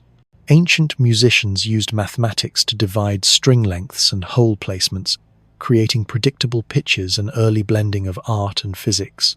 Odd fact: one excavated harp from a city like this still had fragments of gold leaf clinging to its frame, suggesting instruments weren't just functional, they were status symbols, as much for display as for sound. A reed flute joins the drum and harp, its thin, reedy tone weaving between the deeper voices. The player sways slightly, eyes half closed, as if listening to something you can't hear. The notes spiral upward, scattering into the morning air like startled birds. Joke 1 comes from a boy sitting cross-legged near the musicians. "If you play loud enough," he whispers, "you can make the baker burn the bread." He grins at his own cleverness, clearly having tested the theory. The music isn't random. The players exchange glances, nods, and tiny gestures, signaling changes in rhythm or key. The pattern they follow is older than the walls around you, a sequence tied to the seasons, with certain modes reserved for planting, harvest, or the start of trade caravans. The melody today is bright but unhurried, an opening to the day that feels like a slow stretch after sleep. Scientists still debate whether ancient music carried coded messages, signals for market days, military alerts, or religious events, or whether its role was purely ceremonial. The overlap between practical and spiritual life here makes it hard to draw a neat line between the two. You watch as more people gather, merchants pausing on their way to the market, farmers resting their baskets to listen, children holding hands and bouncing in place with the rhythm. Music here is communal. It doesn't belong to a stage or an elite. It belongs to the space between sunrise and the first real rush of the day. Joke 2 arrives when one of the drummers pauses to retie the cords on his instrument. The drum is like a wife, he says to no one in particular. If you don't keep it tight, it won't speak to you. This earns a burst of laughter from the crowd, half amused, half scandalized. The terrace overlooks the river, and the music drifts toward the water, where boatmen lean on their poles to listen. You notice one of them tapping the pole lightly against the hull in time with the beat, a habit perhaps, or a quiet way of adding his own part to the song. Odd fact: clay tablets from similar cities include notations that may represent scales or tuning instructions, making them some of the earliest known examples of written music. While we can't be sure how the song sounded, the intervals and rhythms suggest they would feel both familiar and strange to modern ears. The ensemble swells as more players arrive, a second harp, smaller and higher, pitched than the first, and a pair of small hand cymbals that flash in the sun with every clash. The sound layers into something both intricate and steady, a sonic weaving that wraps around the square below. Joke 3 comes from a fisherman who arrives late, wiping his hands on his tunic. "Start again," he calls out. "I missed the good part." The harpist doesn't miss a beat but shouts back, "It's all the good part." Scientists still argue over whether daily music like this had measurable effects on work efficiency or community cohesion. What's certain is the way it sets a tone, a literal one, for the hours ahead. The crowd disperses more slowly than they gathered, as if reluctant to break the spell. When the final note fades, it leaves a shape in the air, an echo that seems to linger in the brick and stone. People resume their errands, but the rhythm hangs on in their steps, in the cadence of their greetings, even in the pace of their carts rattling toward the market. You leave the terrace with the morning sun warm on your face and the harp's low notes still humming somewhere behind your ribs. The city has found its pulse for the day, and you've been allowed to hear it begin. The archive doesn't look like much from the street, just a long mud brick building with narrow slits for windows, but step inside, and you're in the memory of the city. The air is cool, filtered through thick walls, and it smells faintly of baked clay, dust, and lamp oil. Rows of wooden shelves run the length of the room, each cradling stacks of clay tablets like loaves in a bakery, though these are meant to feed the mind, not the stomach. The chief archivist, a tall man with a measured voice, greets you without rising from his low stool. His fingers are stained with clay dust, and he wears a reed stylus tucked into his belt like a knife. Behind him, apprentices move with careful speed, balancing trays of tablets, checking them against neat lists scratched into fresh clay slips. This is not just storage, it's a living organism, constantly receiving, copying, lending, and retrieving. Your first science fact tonight. Large archives in ancient cities often used a cataloging system based on location codes and content categories, not unlike modern library classification. Each tablet bore marks or tags indicating its shelf and subject, allowing scribes to find specific records quickly. Odd fact: many tablets in such archives were wrapped in thin clay envelopes, impressed with seals to show they hadn't been tampered with. To read the tablet inside, you had to break the outer shell, a security measure not far from today's tamper-evident packaging. Joke 1 comes from a young apprentice dusting a stack of tax records. "These are from my grandfather's time," he says, "and the tax rates were better back then." You wander between the shelves, eyes tracing the incised symbols. Contracts for land, records of livestock births, grain inventories, lists of temple donations. A section near the back holds something different: hymns, epic poems, proverbs, even what might be the ancient equivalent of a riddle book. One tablet shows a rough sketch of a fish alongside a short verse. You can't decide if it's sacred poetry or a very specific recipe.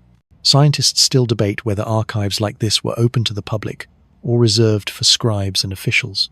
Some argue that temple schools allowed select students to copy texts, spreading knowledge beyond the palace walls.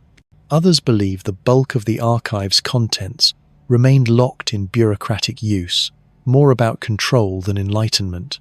In one alcove, you find a stack of letters, personal messages, pressed into clay and sent between family members or business partners. One is from a merchant to his wife, promising to return before the flood season.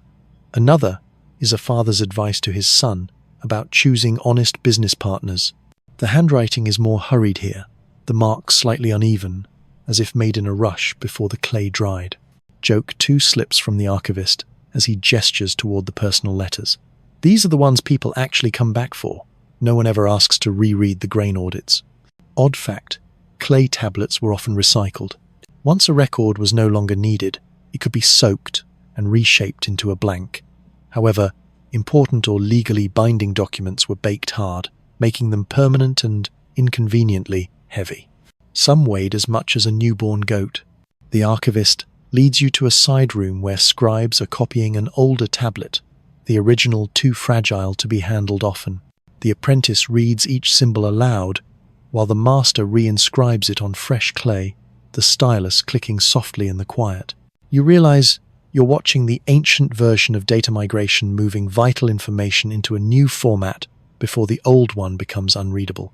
Joke 3 comes when one scribe sighs and says, "If the gods wanted us to copy this list of fishing nets one more time, they could have just carved it in the sky." Scientists still marvel at how much these archives tell us about the people who built them.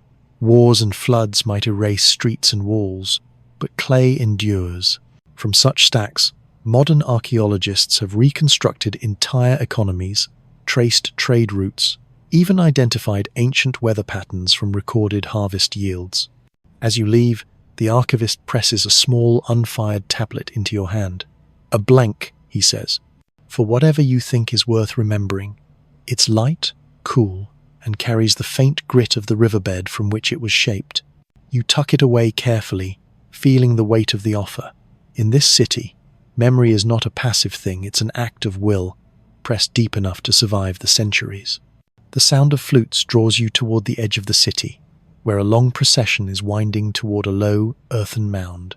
Bright fabrics ripple in the breeze, copper jewelry flashes in the sun, and the air is thick with the mingled scents of incense, roasted meat, and fresh-cut flowers. You realize this isn't a festival for the living, it's a send-off for the dead, a grand performance that blends grief, honor, and a touch of theatricality. At the front, men carry tall poles, topped with carved animals, bulls, eagles, and lions, their colors vivid against the pale dust of the road. Behind them come musicians, their drums slow and heavy, matched by the deep, sighing notes of long wooden horns. Women follow, singing a low, repeating chant that sounds more like waves than words. Your first science fact tonight. In some early civilizations, burials were tiered according to social rank, with higher status individuals interred alongside goods, servants, and animals. Analysis of such sites reveals a great deal about social hierarchy, trade, and craft specialization. Odd fact, certain burials in cities like this have included entire banquets, roasted sheep, bread, beer, and jars of honey placed in the tomb for the deceased to enjoy in the afterlife. In at least one case, residue analysis showed the food was still warm when sealed inside.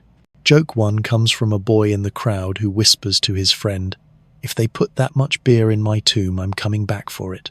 The procession reaches the burial site, a stepped pit lined with mud brick. At its base lies a stone platform where the body rests, wrapped in dyed cloth and sprinkled with petals. Around it are arranged the grave goods, a harp with silver fittings, jars of oil and beer, a set of finely carved tools. Some are practical, others symbolic. A bronze fishhook for a man who never fished, a loom weight for a woman who never wove. These aren't meant for literal use. They're tokens of identity, a biography written in objects. Scientists still debate whether the presence of attendants' bodies in certain high-status graves indicates voluntary sacrifice or forced burial. Some argue for ritual honor, others for coercion. Either way, it reflects a worldview in which life, death, and service were tangled together more tightly than we might like to imagine. The priest steps forward, holding a shallow bowl of beer, and pours a slow stream onto the packed earth, the liquid darkening the soil. He lifts his arms and calls on the gods of earth and river to carry the souls safely. His voice is neither loud nor strained, but every word lands as if dropped into still water. Joke 2 slips in when an older man behind you mutters, "If the gods are thirsty, they should have come to the feast." The musicians change tempo, the drums now faster, the flutes weaving bright spirals over the beat. People step forward to toss in flowers, coins, or small food offerings. A child drops a handful of pebbles, explaining solemnly that they're for the deceased to play with if they get bored. Odd fact, in some sites, archaeologists have found tiny clay models of furniture, boats, and animals placed in tombs, miniature conveniences for the afterlife. These are eerily similar to burial practices thousands of years later in entirely different cultures. Scientists still argue whether these elaborate funerals were primarily religious or also political, a way to reaffirm the power of the family or ruler, turning grief into a public display of stability and wealth. Joke 3 comes when a group of men carrying an empty beer jar back toward the city joke. The dead drink faster than the living. Their laughter is soft, almost embarrassed, as if they've stepped out of the sacred for a moment. The final act is quiet. The grave is sealed with layers of earth and brick, the musicians' last notes drifting into the wind. The crowd begins to disperse, their bright fabrics fading into the dust, leaving only the mound and a few wilting flowers. You stand there a moment longer, feeling the odd mixture of solemnity and warmth. This wasn't just about mourning, it was about continuity, about telling the living that the city's story doesn't stop at the grave. As you turn back toward the streets, the faint scent of roasted meat still hangs in the air, mingling with the sharper tang of incense. The road feels different now, the same dust, the same walls, but a little heavier underfoot, as if carrying the weight of all those who have walked it before you and all those who will follow. The road back from the burial ground skirts a quiet quarter where doorways are shaded by hanging mats, and the air smells of sesame oil, wet clay, and something floral you can't quite name. Here the city lowers its voice. You start to notice rooms where the loudest authority is a whisper, and the ledgers that matter most are kept in someone's head. If the palace shouts its power from the terrace, this neighborhood hums with a subtler kind, carried in bracelets, recipes, and seals pressed by hands that history often forgot to mention. A doorway curtain lifts, and you catch the soft clatter of loom weights. Inside, a woman threads warp through a frame tall as she is, her fingers moving with the confidence of someone who can turn sheep into silver. The cloth that will leave this room indigo-dyed, border-stitched, straight as a ruler, will appear later on a merchant's stall, a priest's robe, maybe even the king's shoulder. The profit will be weighed, taxed, and recorded, but the quiet alchemy that made it will only be noted as household production, as if the household were a small, unimportant planet instead of an economic star. Your science fact tonight arrives, tucked inside a strand of hair. Analyses of ancient burials show female skeletons here often carry the telltale bone remodeling of repetitive skilled work, spinning, weaving, grinding, and isotope ratios in some elite women's teeth match long-distance origins, suggesting marriages that linked trade networks. In other words, alliances weren't just ink on clay. They were braided into the lives of women who moved knowledge, goods, and customs across valleys. Two girls sit in the courtyard, pounding roasted barley for a sweet cake, counting the beats like a game. 1, 2, 3, stir. 1, 2, 3, stir. A grandmother supervises without looking up from her spindle, where thread draws out as even as river silt. She remarks that the dead do not go hungry if the living keep proper kitchens, and you realize the city's afterlife economy, the one you just watched performed with drums and flowers, also relies on recipes perfected in rooms like this. Joke 1 tiptoes in when a toddler waddles past with a wooden spoon like a scepter. "Behold, the next head baker," the grandmother announces. "Terrible at budgeting, excellent at crumbs." Across the lane, a door opens to a small counting room, a low table, a balance scale, a string of reference weights. A woman sits with a clay tablet and a cylinder seal dangling from her neck on a cord. She rolls the seal across a fresh receipt. Its pattern a river reed, a crescent, a single star, leaving a signature that the market will honor. You've been told seals are a language of ownership. Here you learn they are also a language of permission. A husband on a caravan, a wife with authority to release stores, hire labor, settle debts. The city moves because someone at home can say yes. Scientists still debate how widely women owned property outright or acted as legal agents. Tablets from similar cities show wives suing for repayment, widows managing estates, priestesses leasing temple land. Other records imply guardianship by male kin. The archive's silence is uneven, and scholars quarrel gently over what it hides. But the daily choreography in these streets suggests capacity exceeding credit. In a nearby shrine, a priestess tends a bowl of oil that burns with a flame steady as her posture. She recites at a pace you recognize from the storyteller's formula, layered on formula, memory made solid by rhythm. Worship here is administration with incense, grain tallies for the feast, garment lists for the statue, dates for the moonrite. Her voice is calm enough to quiet the courtyard birds. She finishes, nods to an assistant, and steps behind a curtain where offerings are sorted for redistribution. The temple feeds the poor and funds repairs. The hands make it happen are not all bearded. Odd fact: among the small finds in houses like this are protective amulets molded as tiny hands, breasts, or wombs, everyday medicine folded into spirituality, carried on cords under tunics. Buried under thresholds, tucked into swaddling, the city guards its future with clay charms and careful midwives. Toward midday you reach the dye yard, where vats breathe out a prickly mineral scent. Women lift skeins from a pot of indigo, the yarn emerging green, then bluing in the light as if remembering the sky. A ledger scribe pauses to log the batch marks and smile ruefully. "If the color fails, the king notices," she says, "but when it sings, the god gets the compliment." That's joke 2, and she's earned it. Her fingers are stained the color of twilight. Behind the dye yard, a small school gathers in the shade. Girls tracing wedge marks in practice clay, while an aunt recites lists, fish, reeds, measures of oil, kinship terms that might save a contract from disaster. Literacy here is taught like weaving. A warp of names, a weft of numbers, a pattern that produces competence. No one announces this as revolution. It's simply the difference between getting cheated and stamping your seal with a steady hand. At the well, gossip draws a crowd as efficiently as cool water.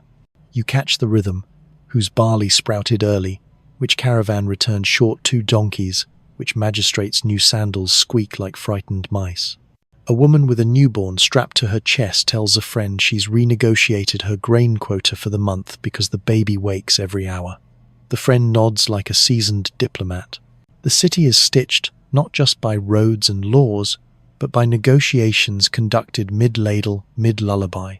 Joke 3 bubbles up when an elderly neighbor peers into the swaddling and pronounces, "Strong lungs, good for singing," or arguing with tax collectors. The mother replies, "Same training, different audiences." There are women whose power sits nearer the palace. The queen you glimpsed earlier with her own seal, stewards who manage temple herds, administrators who allocate rations to work gangs. Their authority is visible, stamped into clay.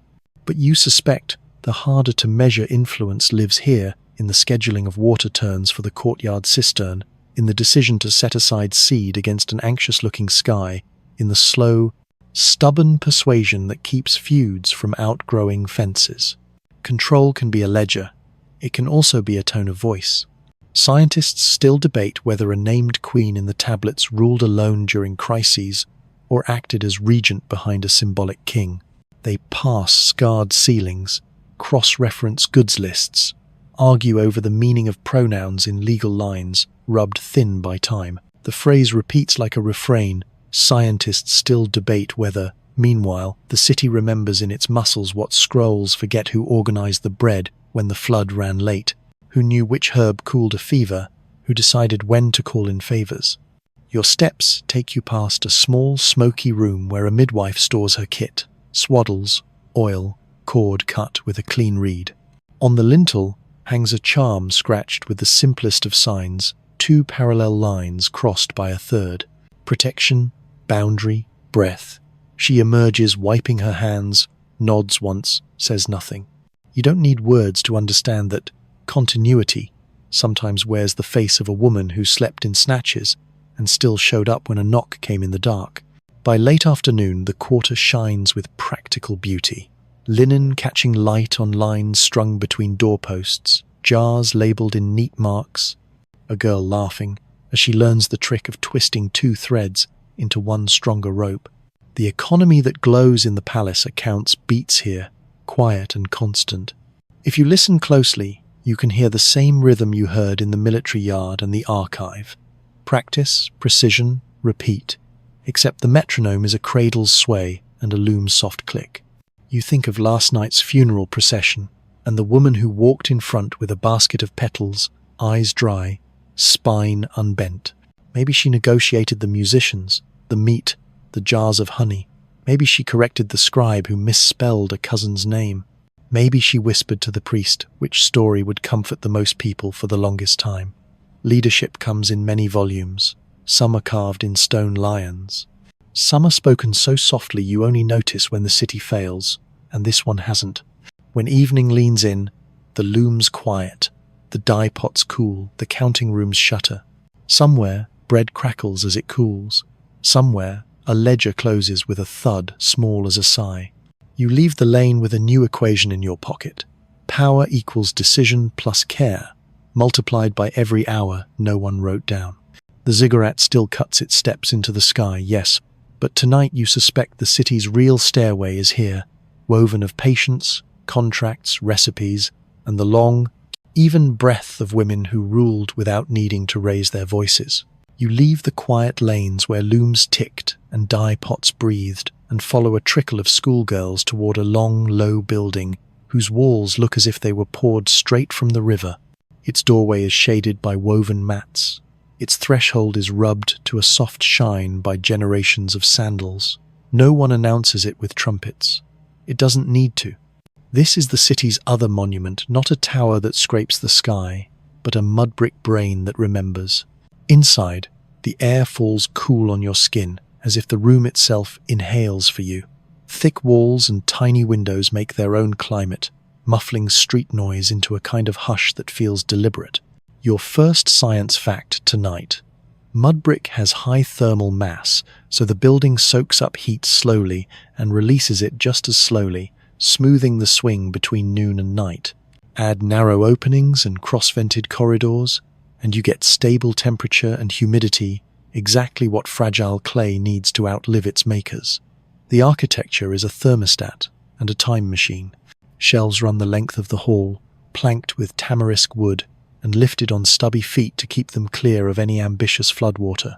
On the planks, tablets are stacked on edge like little loaves, each with a thumbprint on the rim, the imprint of a scribe who lived, blinked, and pressed a moment into permanence.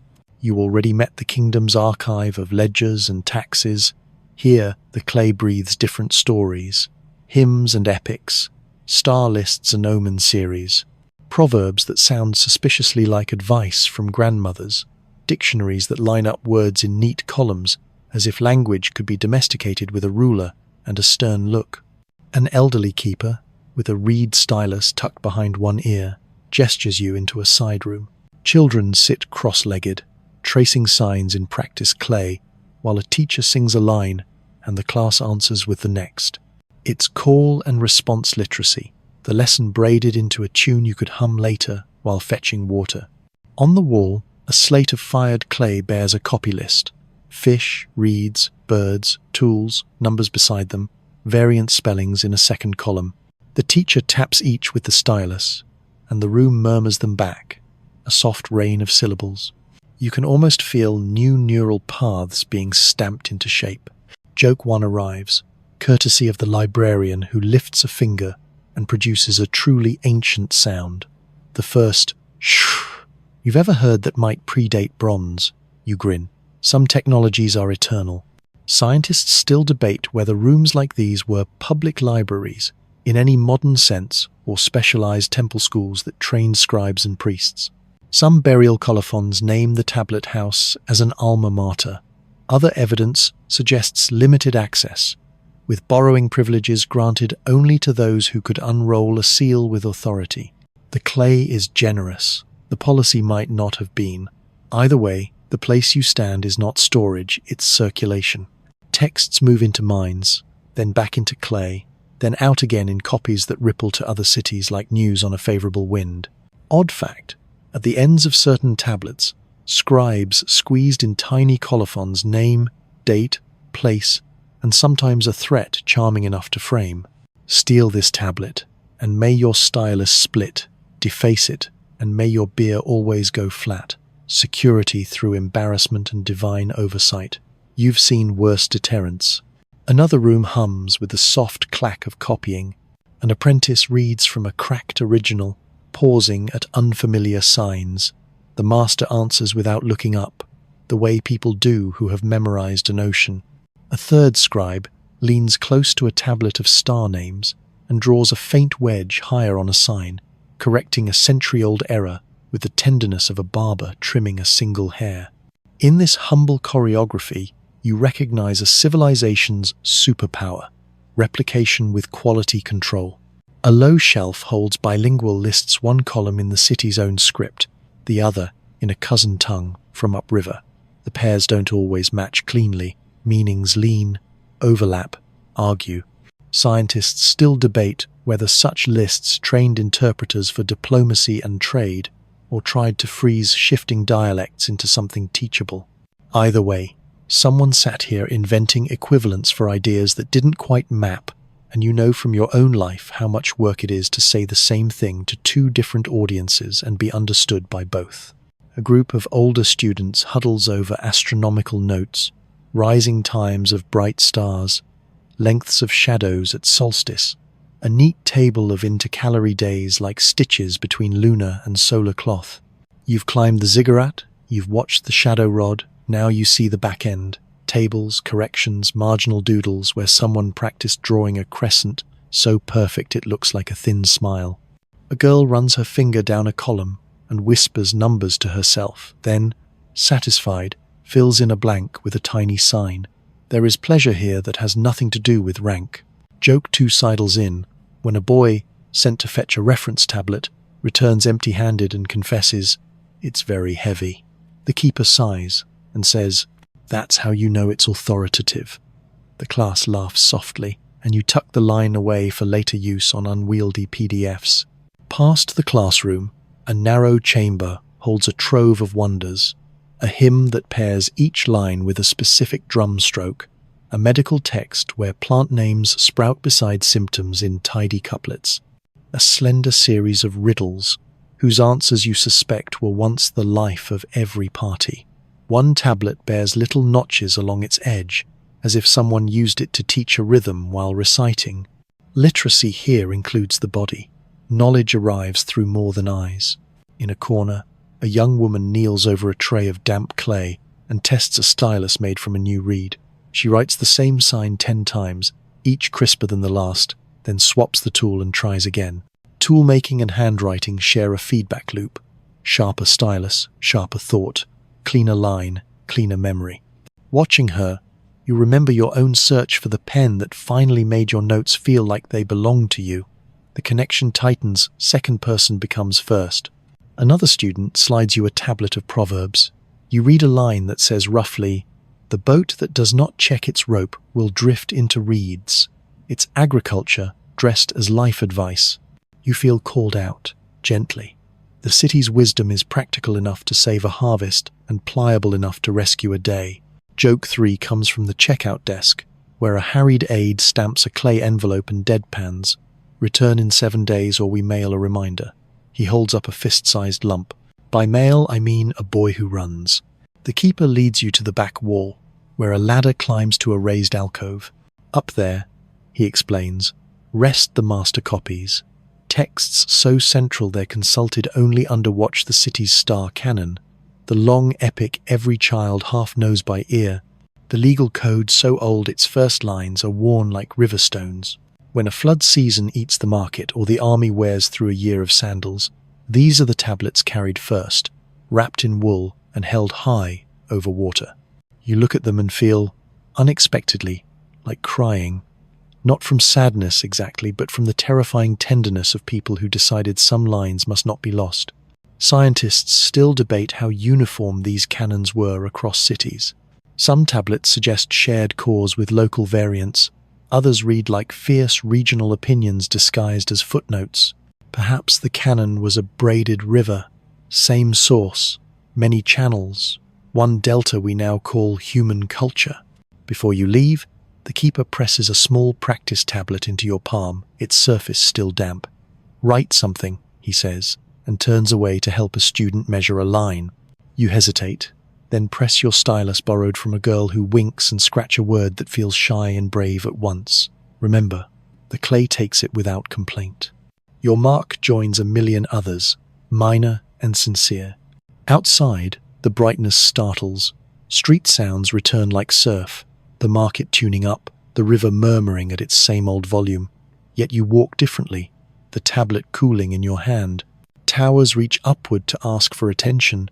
Libraries reach forward, passing the torch hand to hand, breath to breath. You think of the women who ruled without a terrace and the scribes who ruled without a shout, and it occurs to you that a civilization isn't only what it builds above ground, it's what it chooses to copy when time is short. By the time you reach the riverbank, the air has thickened with the smell of fish and damp rope. Boats bob against the quay like restless animals, their hulls painted with eyes so they can see their way through dangerous waters, or so the boatmen say, with a wink. The city's arteries don't end at its gates. They spill into the river, joining a network that stretches farther than most citizens will ever dream. Your first science fact tonight. Rivers in early civilizations functioned as highways, moving goods and people far more efficiently than land routes. In some regions, a loaded boat could carry up to 10 times what a pack animal train could manage over the same distance, using far less energy. That math, weight, distance, effort is why entire economies were built on water. Odd fact, archaeologists have found lumps of ancient resin clinging to the bottoms of amphorae, still faintly scented after thousands of years. Resin wasn't just for sealing jars, it flavored wine, patched boats, and was even chewed like gum by sailors to freshen breath during long trips. Joke one comes from a thin man coiling rope faster than you thought possible. If you can't tie it in the dark, it's not a knot, it's a trap. He says this as though it's a proverb, though you suspect it's more about personal experience. You walk along the quay, watching crews load their vessels.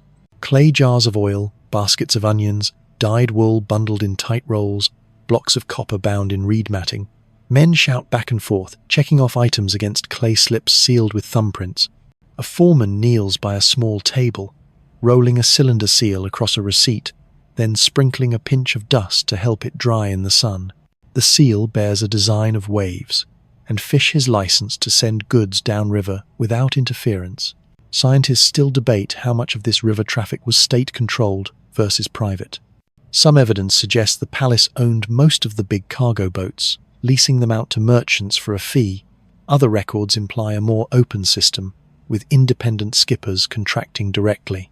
Either way, the city's power extends well beyond its walls, tied to the current like a kite string. A smaller boat catches your attention, its hull shallow and broad, perfect for slipping over sandbars. The skipper, a woman with arms like braided rope, is loading sacks of grain herself. She nods at your interest. Fastest way to market before the heat, she says. Land route takes 2 days, river takes 1, and if I'm lucky, I get a breeze. Joke 2 bubbles up when she adds, if I'm unlucky, I get relatives who want to help and eat half my cargo. Farther along, you find a cluster of fishermen repairing nets in the shade of a leaning palm, The nets are weighted with small baked clay discs, each one stamped with a different mark. These, you learn, indicate ownership. In a tangled mess, everyone can still find their own. One fisherman proudly shows you a disc with a little fish symbol, the prettiest in the city, he insists, though it looks like a smudge with ambition. Odd fact, in certain river towns, fishing rights were tied to the lunar calendar, with specific stretches of water reserved on certain days to prevent overfishing. The rules were carved on stone markers along the shore, a blend of environmental management and divine law. A barge pulls in heavy with cargo from upstream, baskets of dates, sacks of salt, rolls of fine linen. The unloading is as coordinated as a dance, every step timed to keep the boat balanced. You notice a boy darting among the workers, carrying small sealed jars from the captain's quarters. He explains in a whisper that they're messages for merchants upriver, each jar's stopper impressed with a different seal. It's river mail, traveling faster than anyone on foot could hope to. Scientists still debate whether these informal message systems laid the groundwork for official courier networks, or whether they were parallel systems entirely one for business, one for bureaucracy. The clay jars, at least, tell their own story, each seal impression a handshake across miles. Joke 3 floats over from 2 sailors watching a heavily laden boat push off. "Bet you 2 beers it comes back with fewer jars," one says. "Bet you 3 it comes back with fewer sailors," the other replies. The river isn't just commerce, it's information, culture, rumor. Songs travel with the current, as do recipes, fashions, even gods.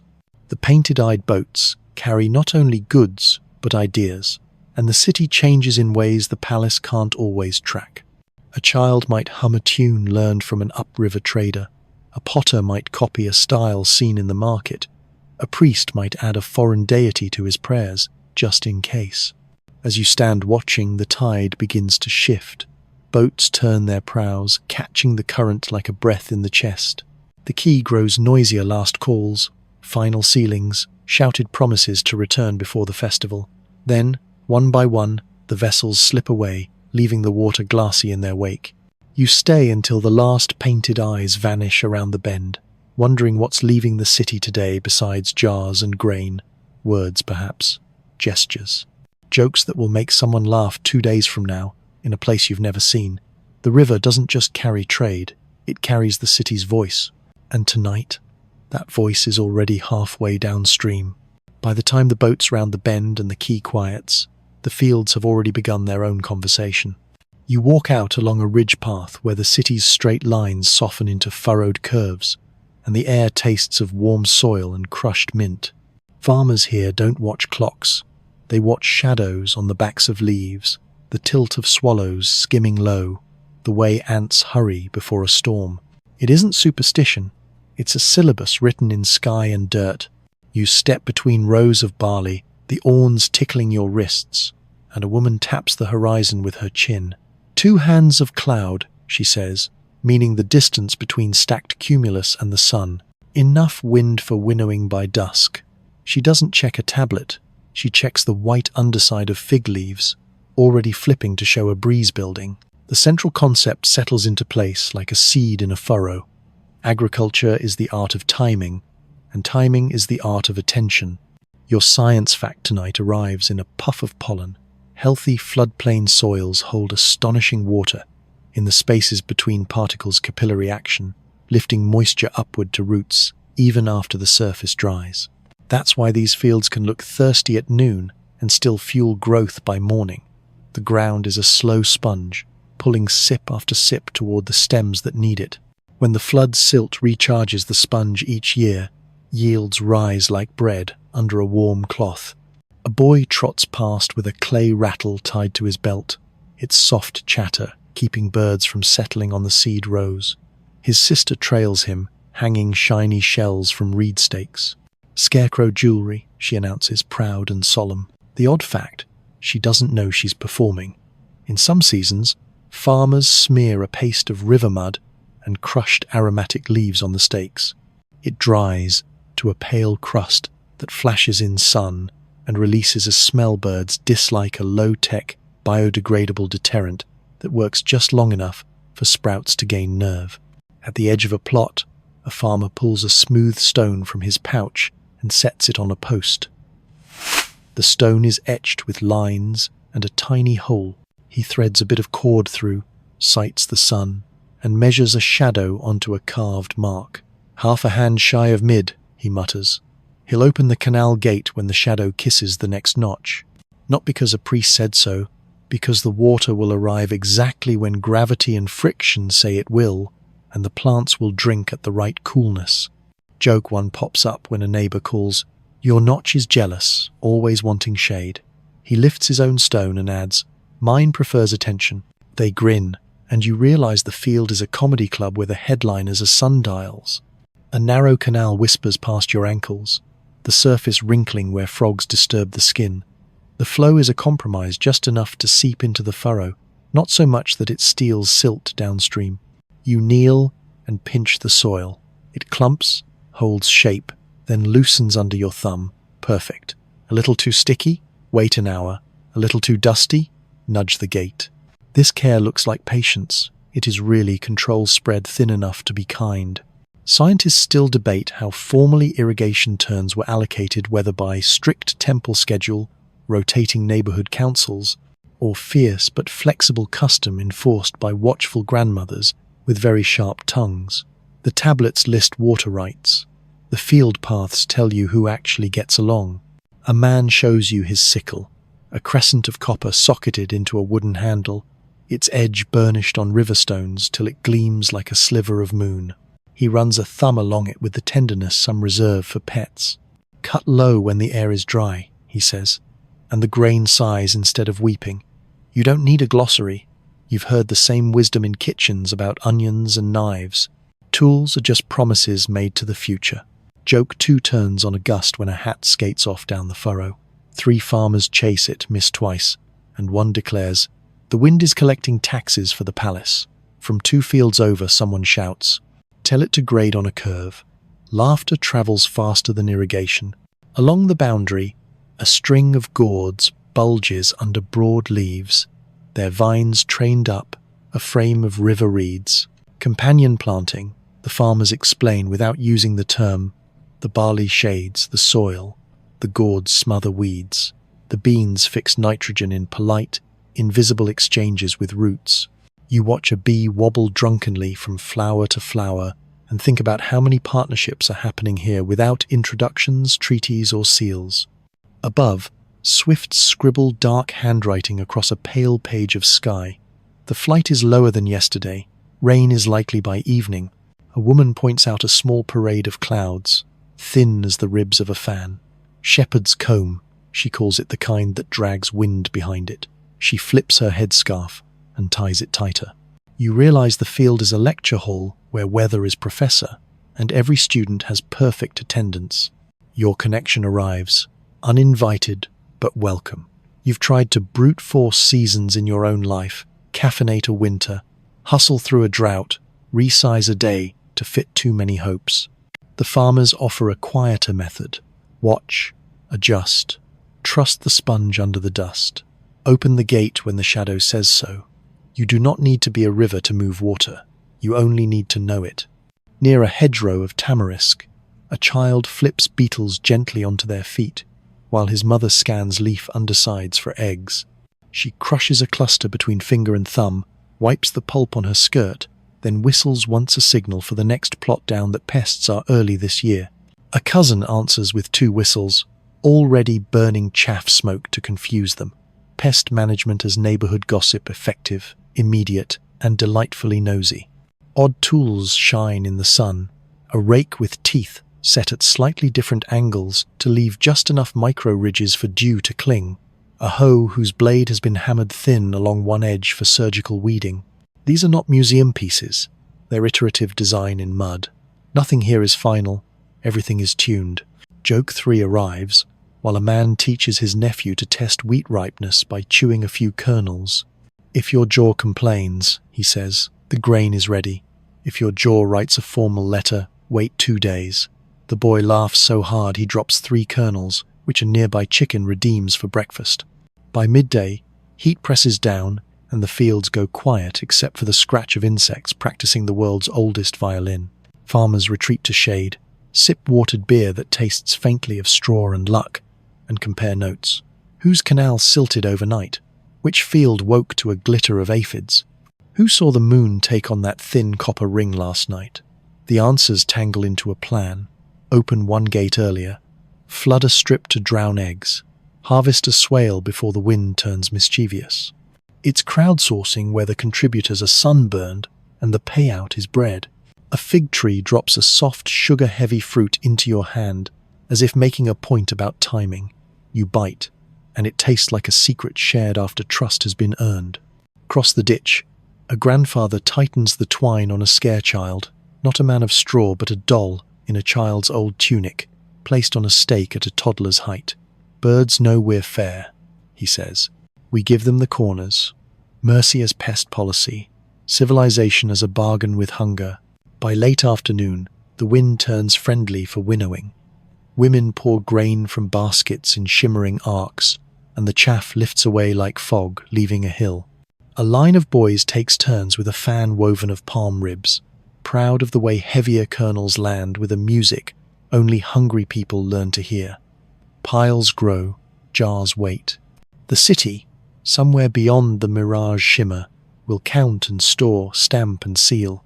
But here, the numbers first arrive as a golden drift at your feet. When you finally turn back toward the ridge path, the fields mutter a soft goodnight crickets, a gate creaking, a last rattle chasing a last greedy sparrow. Above the ziggurat, the sky purples, and a single bright planet blinks awake exactly where the farmers said it would. You don't need to be told what to do next. You match your breathing to the evening breeze, and let your eyes learn, the way theirs did, to read the quiet handwriting of the world. By the time you return to the city, the streets are swelling with color and sound. From the ziggurat's shadow all the way to the riverbank, stalls have been stripped of their usual goods and draped in bright cloth, garlands of river reeds, and small clay lamps ready to be lit. Even the palace windows wear ribbons today. You've wandered into the festival that stops the calendar the day when the city pretends the flood, the market, the army, and the archive can wait, because tonight the only work is joy. At the main square, men in ankle-length tunics chase each other with wreaths of marigold, pressing them onto anyone they catch. Drums roll like distant thunder, answered by the reedy laughter of flutes. The air smells of roasting lamb, honey cakes, and beer left deliberately sweet for the occasion. Your first science fact tonight: festivals in early cities often coincided with seasonal transitions, harvest's end, flood's peak, solstice when labor demands eased briefly. These gatherings reinforced social bonds, redistributed food, and, according to some anthropologists, acted as a kind of emotional reset that helped the community absorb future hardships. Odd fact: archaeological finds from similar cities include small ceramic whistles shaped like birds, likely sold as festival toys. Their simple design could produce surprisingly lifelike chirps, leading to both music and mischief in crowded streets. Joke one arrives when a boy hands you such a whistle and says, "Blow this if you get lost," or if you find something worth stealing. He vanishes into the crowd before you can ask which is more likely. You follow the music to a circle of dancers, young men and women weaving between each other in a pattern that repeats like a living knot. The steps are simple enough for strangers to join, and soon you're caught in the loop, turning left with a palm on someone's shoulder, stepping right to pass a laughing child who stamps both feet in perfect time. A drummer at the edge calls changes with quick bursts on his instrument, and the whole circle shifts direction as if one mind were moving many bodies. Scientists still debate whether such dances were purely recreational or encoded symbolic meaning. Some think the steps mirrored celestial patterns. Others believe the motions acted out myths or political unity. Watching now, you suspect the meaning might be simpler. The point is to need each other to complete the shape. From the temple steps, priests toss handfuls of flower petals and roasted chickpeas into the crowd. People scramble to catch them, not for superstition, but because tradition says you must give them to someone you haven't spoken to all year. You end up with both in your hands, and press them into the palm of a woman selling fried pastries. She beams and slides an extra one onto your plate. Joke 2 comes from her neighbor, who calls, "Careful, she'll marry you off before the music ends." The festival has a way of bending rules. Children dart into courtyards normally guarded, borrowing ladders to hang ribbons from balconies. Soldiers wander without armor, their hair oiled and loose. Even tax collectors carry trays of sweets instead of tablets. For one day, class lines blur, and everyone becomes a little harder to categorize. Odd fact: some tablets from similar cities record debt cancellations or reduced taxes announced during major festivals. Economists suspect this was a strategic move, a way to win public favor while resetting accounts that might otherwise default. The celebration was both a gift and a reboot. Near the river, torches are being lit for the evening procession. Boats are strung together with ropes wound in flowers, their prows hung with polished bronze discs that catch and scatter the firelight. Musicians climb aboard, striking up a rhythm that turns the quay into a slow-moving stage. People wade in to push the boats out, laughing as water sloshes over their hems. Joke 3 comes when a soaked man shouts to his friend on deck, "I'm lighter now, you owe me half your beer for making the boat faster."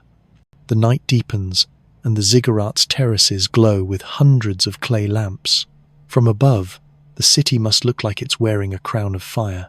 In the main square, a storyteller begins the long myth of the river god's marriage to the moon goddess, a tale told only once a year, in full, because it's said to take all night and requires a moon bright enough to listen. People settle onto mats, leaning into each other, as the first lines unfurl into the dark. Scientists still debate whether such annual retelling served more as religious observance or as a mnemonic anchor, a way to mark the year not just in grain or water levels, but in a shared narrative that everyone could place themselves inside. By midnight, the drums have slowed, the air smells mostly of cooling ashes and trampled petals, and the festival's hum has lowered to a sleepy murmur. Tomorrow, the market will open again, the palace ledgers will fill, the riverboats will haul grain. But for tonight, the city has stepped outside of itself, held in the long pause between one breath and the next. As you wander back toward your lodging, you realize that the festival isn't an escape from the city's work, it's part of the work. The laughter, the dancing, the shared food, the traded petals and coins, all of it repairs something invisible but necessary. Civilization isn't just walls and water and ledgers, it's also this. The choice to stop, together, and remind each other that you're more than the sum of your labors. The festival's petals haven't yet faded when the tone of the city begins to shift. First, it's whispers in the market prices on grain a little higher than yesterday, traders reluctant to part with their best stock. Then, you notice the palace guards posted at the north gate, not in ceremonial rows, but in small, tense knots, watching the road that runs along the ridge. It's the road from the hills, from the places maps label politely as beyond. You pass a potter's stall where the clay still clings damp to the wheel. The potter doesn't look up as you greet him. His hands work faster than before, thinner walls on the jars, as if the season itself had turned urgent. Your first science fact tonight. Archaeological digs in ancient cities often show sudden changes in production style, coarser pottery, smaller storage jars, shifts in decoration, in layers that correspond to periods of instability. Sometimes it's the shortage of material, sometimes it's simply the need to finish faster before something interrupts the work. Odd fact, in one site, researchers found dozens of cooking pots intentionally smashed and buried in a shallow trench just before the city was abandoned. Theories range from ritual offering to the simple practicality of denying incoming enemies anything useful. At the granary, the scribes work in pairs. One writes on clay, the other checks against a stack of earlier tallies. They murmur too low for you to catch the words, but you recognize the posture. People accounting for what can be moved quickly, what can be hidden, what can be burned if it comes to that. Joke 1 slips through the tension like a thread of spice in stew. A boy carrying a bundle of arrows tells a girl selling dates, "If you see me run, follow the part where my feet are pointing." She smirks. "If you see me run, You're already too late. They both laugh, but not too loudly. You find yourself drawn toward the wall. From up here, the fields you walked only days ago stretch green and gold toward the horizon, but near the far edge, you spot darker bands. At first you think it's shadow from passing clouds, until you notice the way it moves in slow, uneven lines. Herds, number, too straight, and too many glints in the sun where you'd expect dust. Scientists still debate the interpretation of such sightings in ancient records. Were these truly armies gathering at the edge of sight, or were they caravans misread by nervous eyes? In the layered accounts of clay tablets, the difference often comes down to who was holding the stylus, a soldier or a merchant. At the watchtower, a captain traces the movement with his finger on a sand-covered board, drawing a crude map. Could be traders, he says to no one in particular. Could be worse. His tone suggests he's preparing for the second while hoping for the first.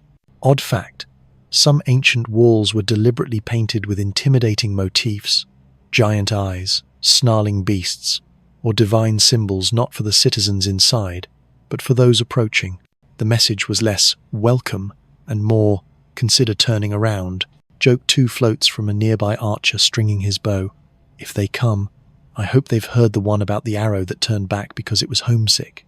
You wander back toward the heart of the city. The streets feel tighter, not from more people but from less laughter.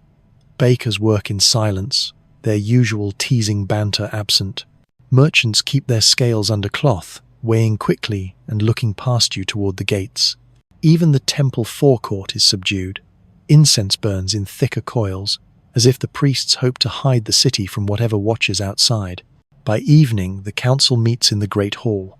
Word filters out in fragments. The roads are to be watched, the storerooms sealed, the river traffic checked twice before boats leave. In the absence of certainty, everything becomes precaution. You see men unloading grain from a barge, carrying it into the palace rather than the market, a reversal of the city's usual rhythm. Joke 3, bitter but genuine, comes from an old man leaning on his staff.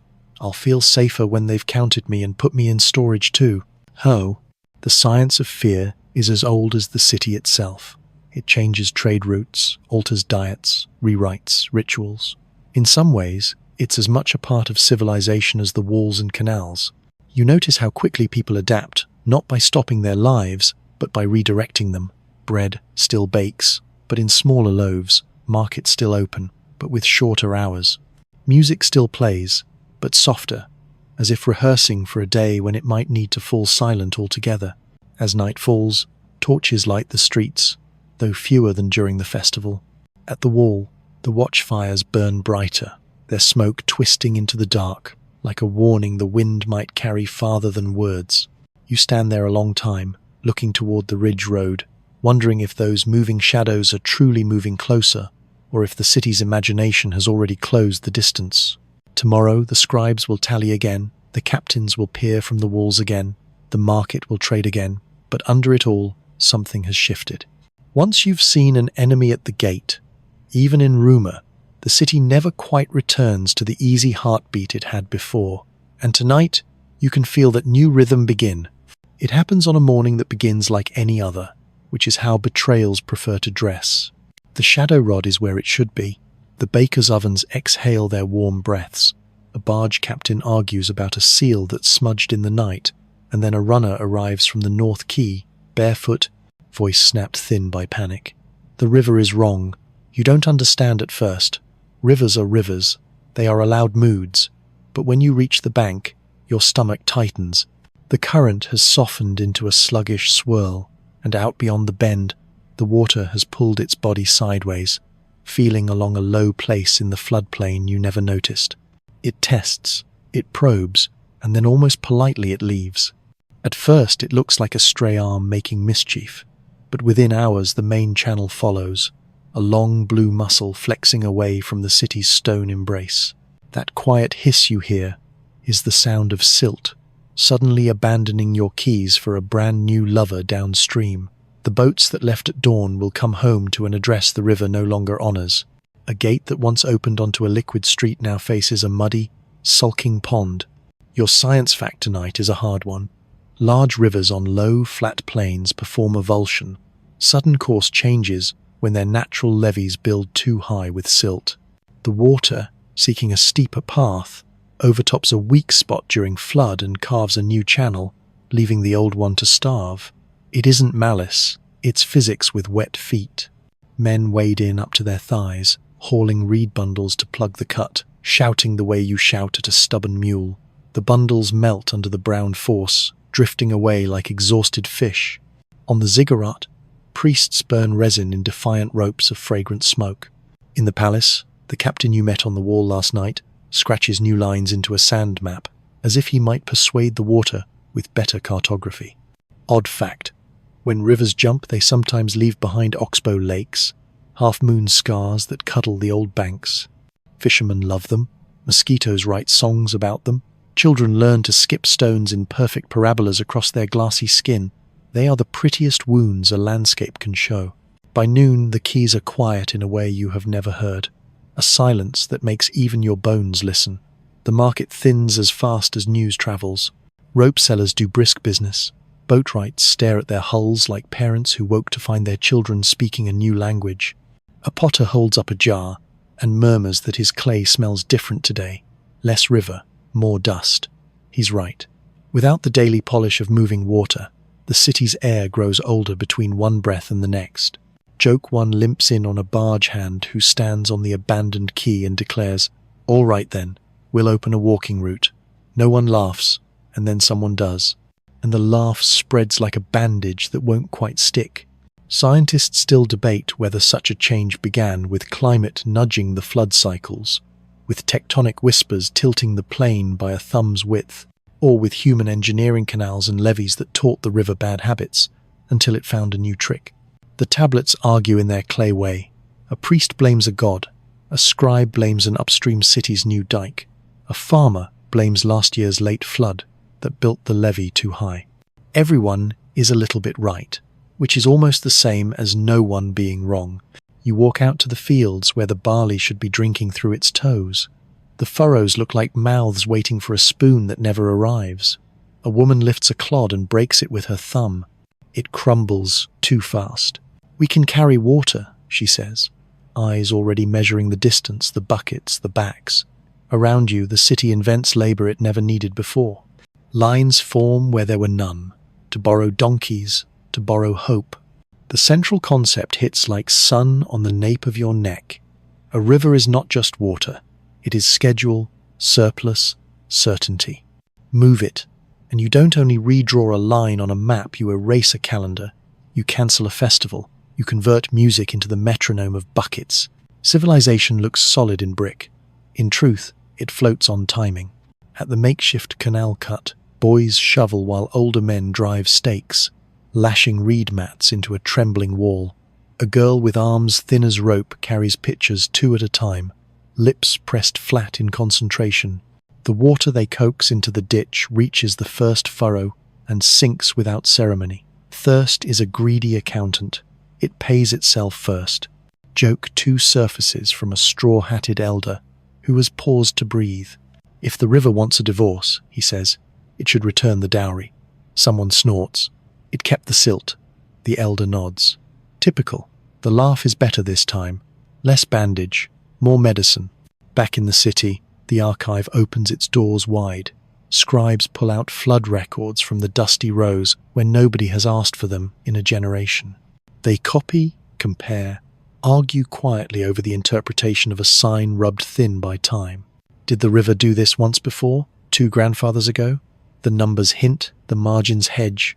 Meanwhile, the healers brace for blisters, sun fevers, shoulders rubbed raw by new ropes. Odd fact, in some regions, people greased their shoulders with rendered fat before heavy carrying seasons. It sounds unglamorous because it is, and it works because physics has no patience for glamour. By late afternoon, the new channel is confidently itself a brown ribbon pulling light toward a horizon that feels farther away than it did yesterday. The old channel turns into a string of lazy pools fringed by reeds, already casting the kind of quiet that makes birds feel brave. Boatmen stand on the bank like actors dismissed after a play the audience walked out of. One finally picks up an oar and uses it as a staff. He will walk his boat where boats are not meant to go. Joke 3 comes from a child who has never been this close to the emptied riverbed. She points at a stranded fish flopping in a shallow and announces, "Look, the river coughed." Her mother kneels, scoops the fish, and tosses it toward the deeper pocket. It flashes once, then vanishes, like a coin accepted by a reluctant god.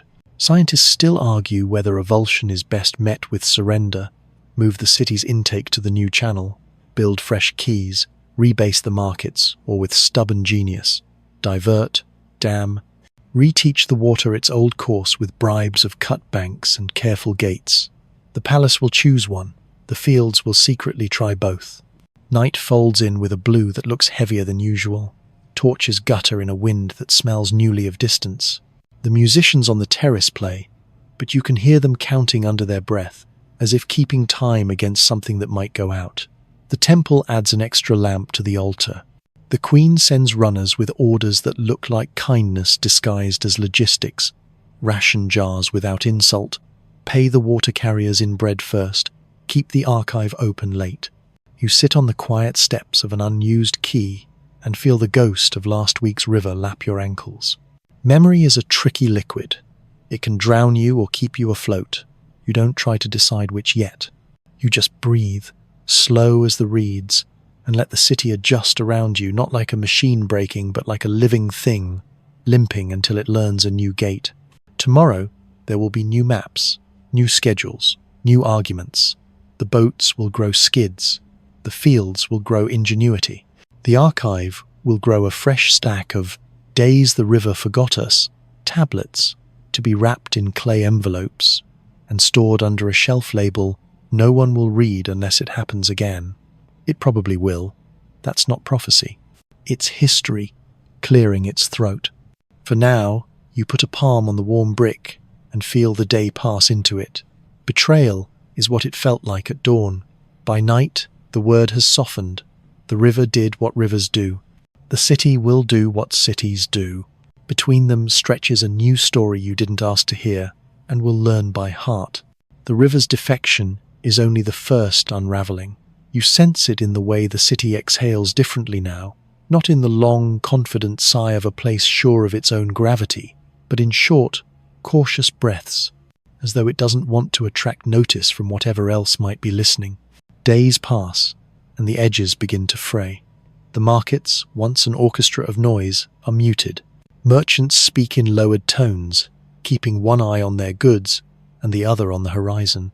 Ships that used to return fat with grain and gossip arrive lighter, both in cargo and in news.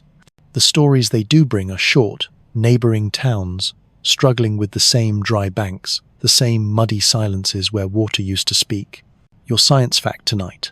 When a major environmental resource collapses, archaeologists often find a sudden spike in import substitution, the production of local versions of goods that were once traded. Pottery once made with far-off minerals now uses whatever clay is underfoot. Cloths once dyed with imported pigments fade into colours the soil is willing to give. It's adaptation, but it also speaks to shrinking horizons. Odd fact, in one excavation, a layer of household debris showed an entire neighbourhood eating the same fish species for months, likely the only ones surviving in shrinking pools. The bones were so small they had to be collected with sieves. Hunger makes meals out of whispers. The palace tries to keep its shape. The tax collectors still walk their routes, though they carry shorter lists. The scribes still scratch lines into clay, but their tablets feel heavier when stacked to the weight of fewer numbers. Joke 1, dry as the air, comes from a miller who nods toward the palace and says, "I suppose the king will eat less now." His neighbour snorts. Yes, he'll eat less often, but more each time. The temples work double shifts. They burn incense for the river god, for the sky god, for the god of unexpected change, which is not officially in the pantheon but gets a candle anyway. Priests speak of patience, of tests, of faith, but you notice the extra jars of water set discreetly behind the altar curtains. Scientists still debate whether such spiritual intensification in a crisis was purely psychological relief or a means of organizing labor and resources under divine command. Either way, it creates a rhythm. Pray, work, carry, mend, repeat. At night, the music is different. The flutes have gone quiet. Drums beat slower, as if keeping time with the city's cautious heartbeat. Bonfires are smaller, both to conserve fuel and because large flames feel too bold for a time when nothing seems permanent. The northern watchtower sends word of smoke on the ridge. The messengers say it could be farmers clearing fields, or it could be someone else, clearing a path. The council neither confirms nor denies, which is the kind of answer that breeds more quiet than truth ever could. Odd fact, in ancient siege records, there are cases where no army was ever seen, only rumors and small deliberate acts to make a city doubt itself into surrender. A poisoned well here, a missing herd there, and suddenly the gates are closed against shadows. Joke 2 seeps from the mouth of a carpenter measuring wood for repairs. We'll just wall up the whole horizon. Problem solved. The fields outside the city lose their green to a dusty gold. Irrigation channels that once sang now sit like abandoned roads, their surfaces cracked into patterns you could cut your feet on. Farmers begin to stack stones into small cairns beside their plots markers for where water once reached. You've heard they do this so that when the rains return, they can measure the loss. It looks more like a forest of gravestones. The bazaar takes on the smell of storage grain sacks, dried figs, cured meats. Fresh produce is rare enough to draw a crowd. When a basket of cucumbers appears, people gather not just to buy, but to see what freshness looks like in this season. Joke 3 lands as a woman bites into one and says, "Tastes like hope and dust." The change is not only in food and water. People walk differently, quicker, less meandering. Conversation trims its edges. Even gossip now sounds like logistics. The young men who once lounged by the gates practice with spears instead, though no enemy has appeared. Scientists still debate whether the end of such civilizations comes more from external pressure invasion, trade collapse, or from the slow, grinding erosion of the systems inside. You suspect the answer is both, but that one usually disguises itself as the other. One evening, you walk the wall and see a fox trotting across the empty riverbed. It pauses halfway, tilts its head at the city, and then moves on without changing its pace. The sight sticks with you, the ease with which it crosses what used to be a barrier. By the time the moon rises, you realize you are watching not just a city in difficulty, but a civilization at the edge of forgetting itself. Its walls still stand, its temples still glow, its people still breathe, but piece by piece, the things that made it the first great are being traded for the things that make it merely still here. And you know, in the quiet, that there will come a day when still here will no longer be enough. The first spade strike into the soil sounds almost casual, like the start of an ordinary building project. But the workmen aren't laying foundations, they're peeling back the city's skin. Centuries have passed since the river turned away, and what was once a teeming capital now lies in layered silence. The sun lifts over a plain that hides its history under a quilt of dust and thorn. You arrive with a team of archaeologists who speak in careful tones, as if a loud word might shatter the past before it surfaces. Their tools range from precision brushes to shovels with handles worn smooth. Every move is a negotiation between urgency and respect. Your science fact tonight: modern excavation works in strata, peeling away soil layer by layer, each one representing a different period. The deeper you go, the older the story. It's not unlike reading a book in reverse, except the pages are clay and the ink is whatever time decided to leave behind. Odd fact: the first spade at some sites has struck objects so unexpected, like a Roman coin in a prehistoric layer, that entire dig plans had to be rewritten. Sometimes this means later intrusion, sometimes it means history is messier than any neat timeline suggests. The first finds here are small, beads of carnelian, still bright under their film of earth, a child's clay whistle in the shape of a bird, its beak chipped but eyes still wide, shards of painted pottery, the designs warped but recognizable. These are not the grand ziggurats of imagination, but the breath-level details of a life lived long before yours. Joke 1 comes from a graduate student holding up a lump of corroded copper. "It's a crown," he declares. The lead archaeologist glances over. "For a mouse, maybe." The student bows solemnly. "Then we have found the ruler of the underbrush." Day after day, the pit widens and deepens. A corner of wall emerges, its mud brick surprisingly intact. Its angle suggests a much larger structure, perhaps a storeroom or small temple. Beneath it, the soil changes color, a dark, silty band that speaks of an ancient flood. You realize you're standing in a room that once sat beside water, long before the river betrayed it. Scientists still debate whether the city's abandonment was rapid or gradual. Some evidence suggests a catastrophic shift. Other signs point to decades of adaptation, a slow bleed rather than a sudden cut. The layers seem to whisper both stories at once. Odd fact, in one Mesopotamian site, excavators found 2 skeletons seated side by side in a collapsed room with gaming pieces between them. Were they trapped mid-play, or had they arranged themselves to face the end with one last match? No one can say. The team uncovers a seal carved with the image of a horned figure flanked by reeds, the mark of an official perhaps, or a merchant's guarantee. Its surface is worn, as though passed through many hands. In its grooves lies a faint trace of blue pigment, impossible to see without magnification. The pigment's source? A mineral found only far to the east. Proof of a trade network once as complex as any modern economy. Joke 2 emerges as a conservator squints at the seal. If only it came with a receipt.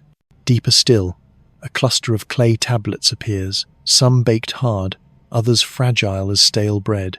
One bears a simple tally of grain, another lists names, maybe debtors, maybe donors to a temple. The handwriting is careful, the wedges pressed with a stylus that knew its work. You picture the scribe, head bent, unaware that centuries later someone would read his grocery list with reverence. Around the site, local children watch from a distance, their laughter floating in like birdsong. Occasionally one ventures close, offering to fetch water or shade the diggers with a sheet. They seem to sense the seriousness of the work, but their curiosity wins. One boy asks if there's treasure. The lead archaeologist says, "Not the kind you can spend." The boy nods, as though that's the better kind anyway. Joke 3 slips from your own lips when you hold up a pottery shard. "Do you think the ancient owner would be mad we broke their cup?" The digger beside you grins. "If they didn't break it first, I'd be impressed." N. The sun leans west by the time a rectangular foundation begins to take shape in the pit's center. Its bricks are arranged with mathematical precision, the corners true. One wall bears faint impressions of reeds pressed into the mud before it dried the builder's quiet signature. This is no storage room, this is something meant to last. Scientists still debate the purpose of such structures. Was it administrative, religious, both?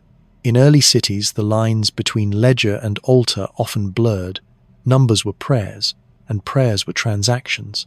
The day ends with the site covered, tarps weighted with stones to protect it from wind and night animals. You sit on the edge, watching the shadows stretch across a city that has been both lost and found more than once. The air smells of earth freshly turned, of history brought blinking into daylight. Somewhere under your feet lies the moment the city's heart stopped, and somewhere else, the moment it began to beat again, in a different form. You may never know which layer holds which. That's the nature of digging. Each answer comes holding a fresh question by the hand, and as the last light slides away, you realize this civilization, once buried in sand, now lives twice, once in the clay and brick, and again in the minds of those who choose to remember. The final layer is the one you can't measure with a trowel. It isn't sealed in clay, or hidden beneath a collapse of bricks. It lives in the air that hangs over the dig at dawn, in the weight of footsteps across the site, in the pause, before a hand brushes away the last veil of dust from something no one has touched in thousands of years. By now, the shape of the city is more than an outline in your mind. It's a living presence stitched from streets, courtyards, market stalls, and doorways that once held arguments and laughter. You can walk it in your head, turn left past the ziggurat's shadow, pause at the market for a jar of figs, head down toward the river that was still there then. Your science fact tonight. Archaeologists call this reconstruction through inference, the act of piecing together an environment from the distribution of finds, soil composition, and architectural remains. It's part science, part art, and part a kind of quiet performance where the audience is history itself. Odd fact, in some ancient cities, post holes nothing more than circular stains in the soil are enough to map entire neighborhoods. What's gone can speak as loudly as what remains. The dig reaches its deepest planned level, and here you find something no one quite expected. A small tablet, intact, its inscription clear. It isn't a royal decree or a grand myth. It's a letter. The scribe's hand is informal, the wedges relaxed. The text speaks to a friend in another city about the flooding of a field, the illness of an ox, the hope that they might visit when the roads dry. It is an ordinary conversation frozen in baked clay, the humblest kind of survival. Joke one comes from the assistant who reads it aloud. 2,000 years, and we've still not learned to write shorter letters. Scientists still debate whether these final layers represent the very last inhabitants before the city's abandonment or a brief resettlement generations later. Either way, they are quieter layers, fewer objects, less ornament, more evidence of repair over replacement. The grandeur had gone, but the human insistence on carrying on, even at a smaller scale, persisted. In the evening, the team gathers around the uncovered tablet. The youngest member asks the question everyone avoids. When we leave, what will happen to all of this? The lead archaeologist smiles, not unkindly. It will wait, and someone else will come. Oh, odd fact. Some sites have been excavated, reburied, and excavated again by different cultures over centuries, each adding their own traces before covering it once more. Cities can be like palimpsests, written and rewritten until the page itself becomes the story. Joke 2 is whispered by the conservator. If we cover it again, maybe the next team will think the letter was for them. The wind rises that night, carrying a trace of the old river smell from somewhere far away. It threads through the dig site, curling over the foundations and scattering grains of dust as though performing its own gentle excavation. You imagine the city hearing it, recognizing it, and lifting its head for a moment. The next morning, the site is documented, photographed, measured. Each artifact is labeled and packed with care. The walls are covered once again with protective mats. And just like that, the city returns to its slumber, though now its dreams are a little louder, a little closer to the surface. Joke 3 drifts out as the team packs. We're just tucking it back in. Good civilizations need their rest. The central concept presses in gently. Civilizations are not just born, they are remembered into existence. Without someone to walk their streets, even in imagination, they slip into a kind of second death. You've walked this one, traced its edges, listened to its echoes. You've felt the grain of its clay, smelled the breath of its old fires, heard its markets in the clink of beads in a bag of soil. Scientists still debate the very definition of a first great civilization. Is it the first with writing, with cities, with monumental architecture, or is it the first to gather strangers into something that felt like us? No matter the answer, you know this place earned its claim, not through perfection, but through the audacity of trying to last. You stand at the edge of the covered site, the sun lowering into that long amber light that makes every ruin look alive again. The city lies beneath you, not dead, not alive, but in a space between, waiting for whoever will come next to hear its voice. And maybe, just maybe, tonight it will speak in your dreams. The story began with a city older than memory, nourished by a river that carried its people's hopes, markets, and myths. Streets mirrored constellations, clay tablets spoke of kings, merchants, and quiet domestic joys. Science revealed their mastery of farming, architecture, trade, and timekeeping. Odd facts and jokes wove humanity into the stones. We followed its rise temples, libraries, feasts, and its shadow, wars, plagues, and the unrecorded lives of women who shaped it quietly. Then came the betrayal. The river shifted, fields starved, and the city adapted as best it could, shrinking horizons and deepening faith. Gradual decline followed, a slow forgetting of what made it great, until it faded into sand. Centuries later, archaeologists uncovered its bones, beads, walls, letters, and tools, each whispering a piece of its life. Science and imagination pieced the puzzle back together, knowing some questions would remain unanswered. In the end, the city's greatness lived not only in its monuments, but in the persistence of its people and in our choice to remember. You leave it sleeping, but no longer silent, carried forward in your thoughts, ready to rise again in the minds of those who dream it back to life.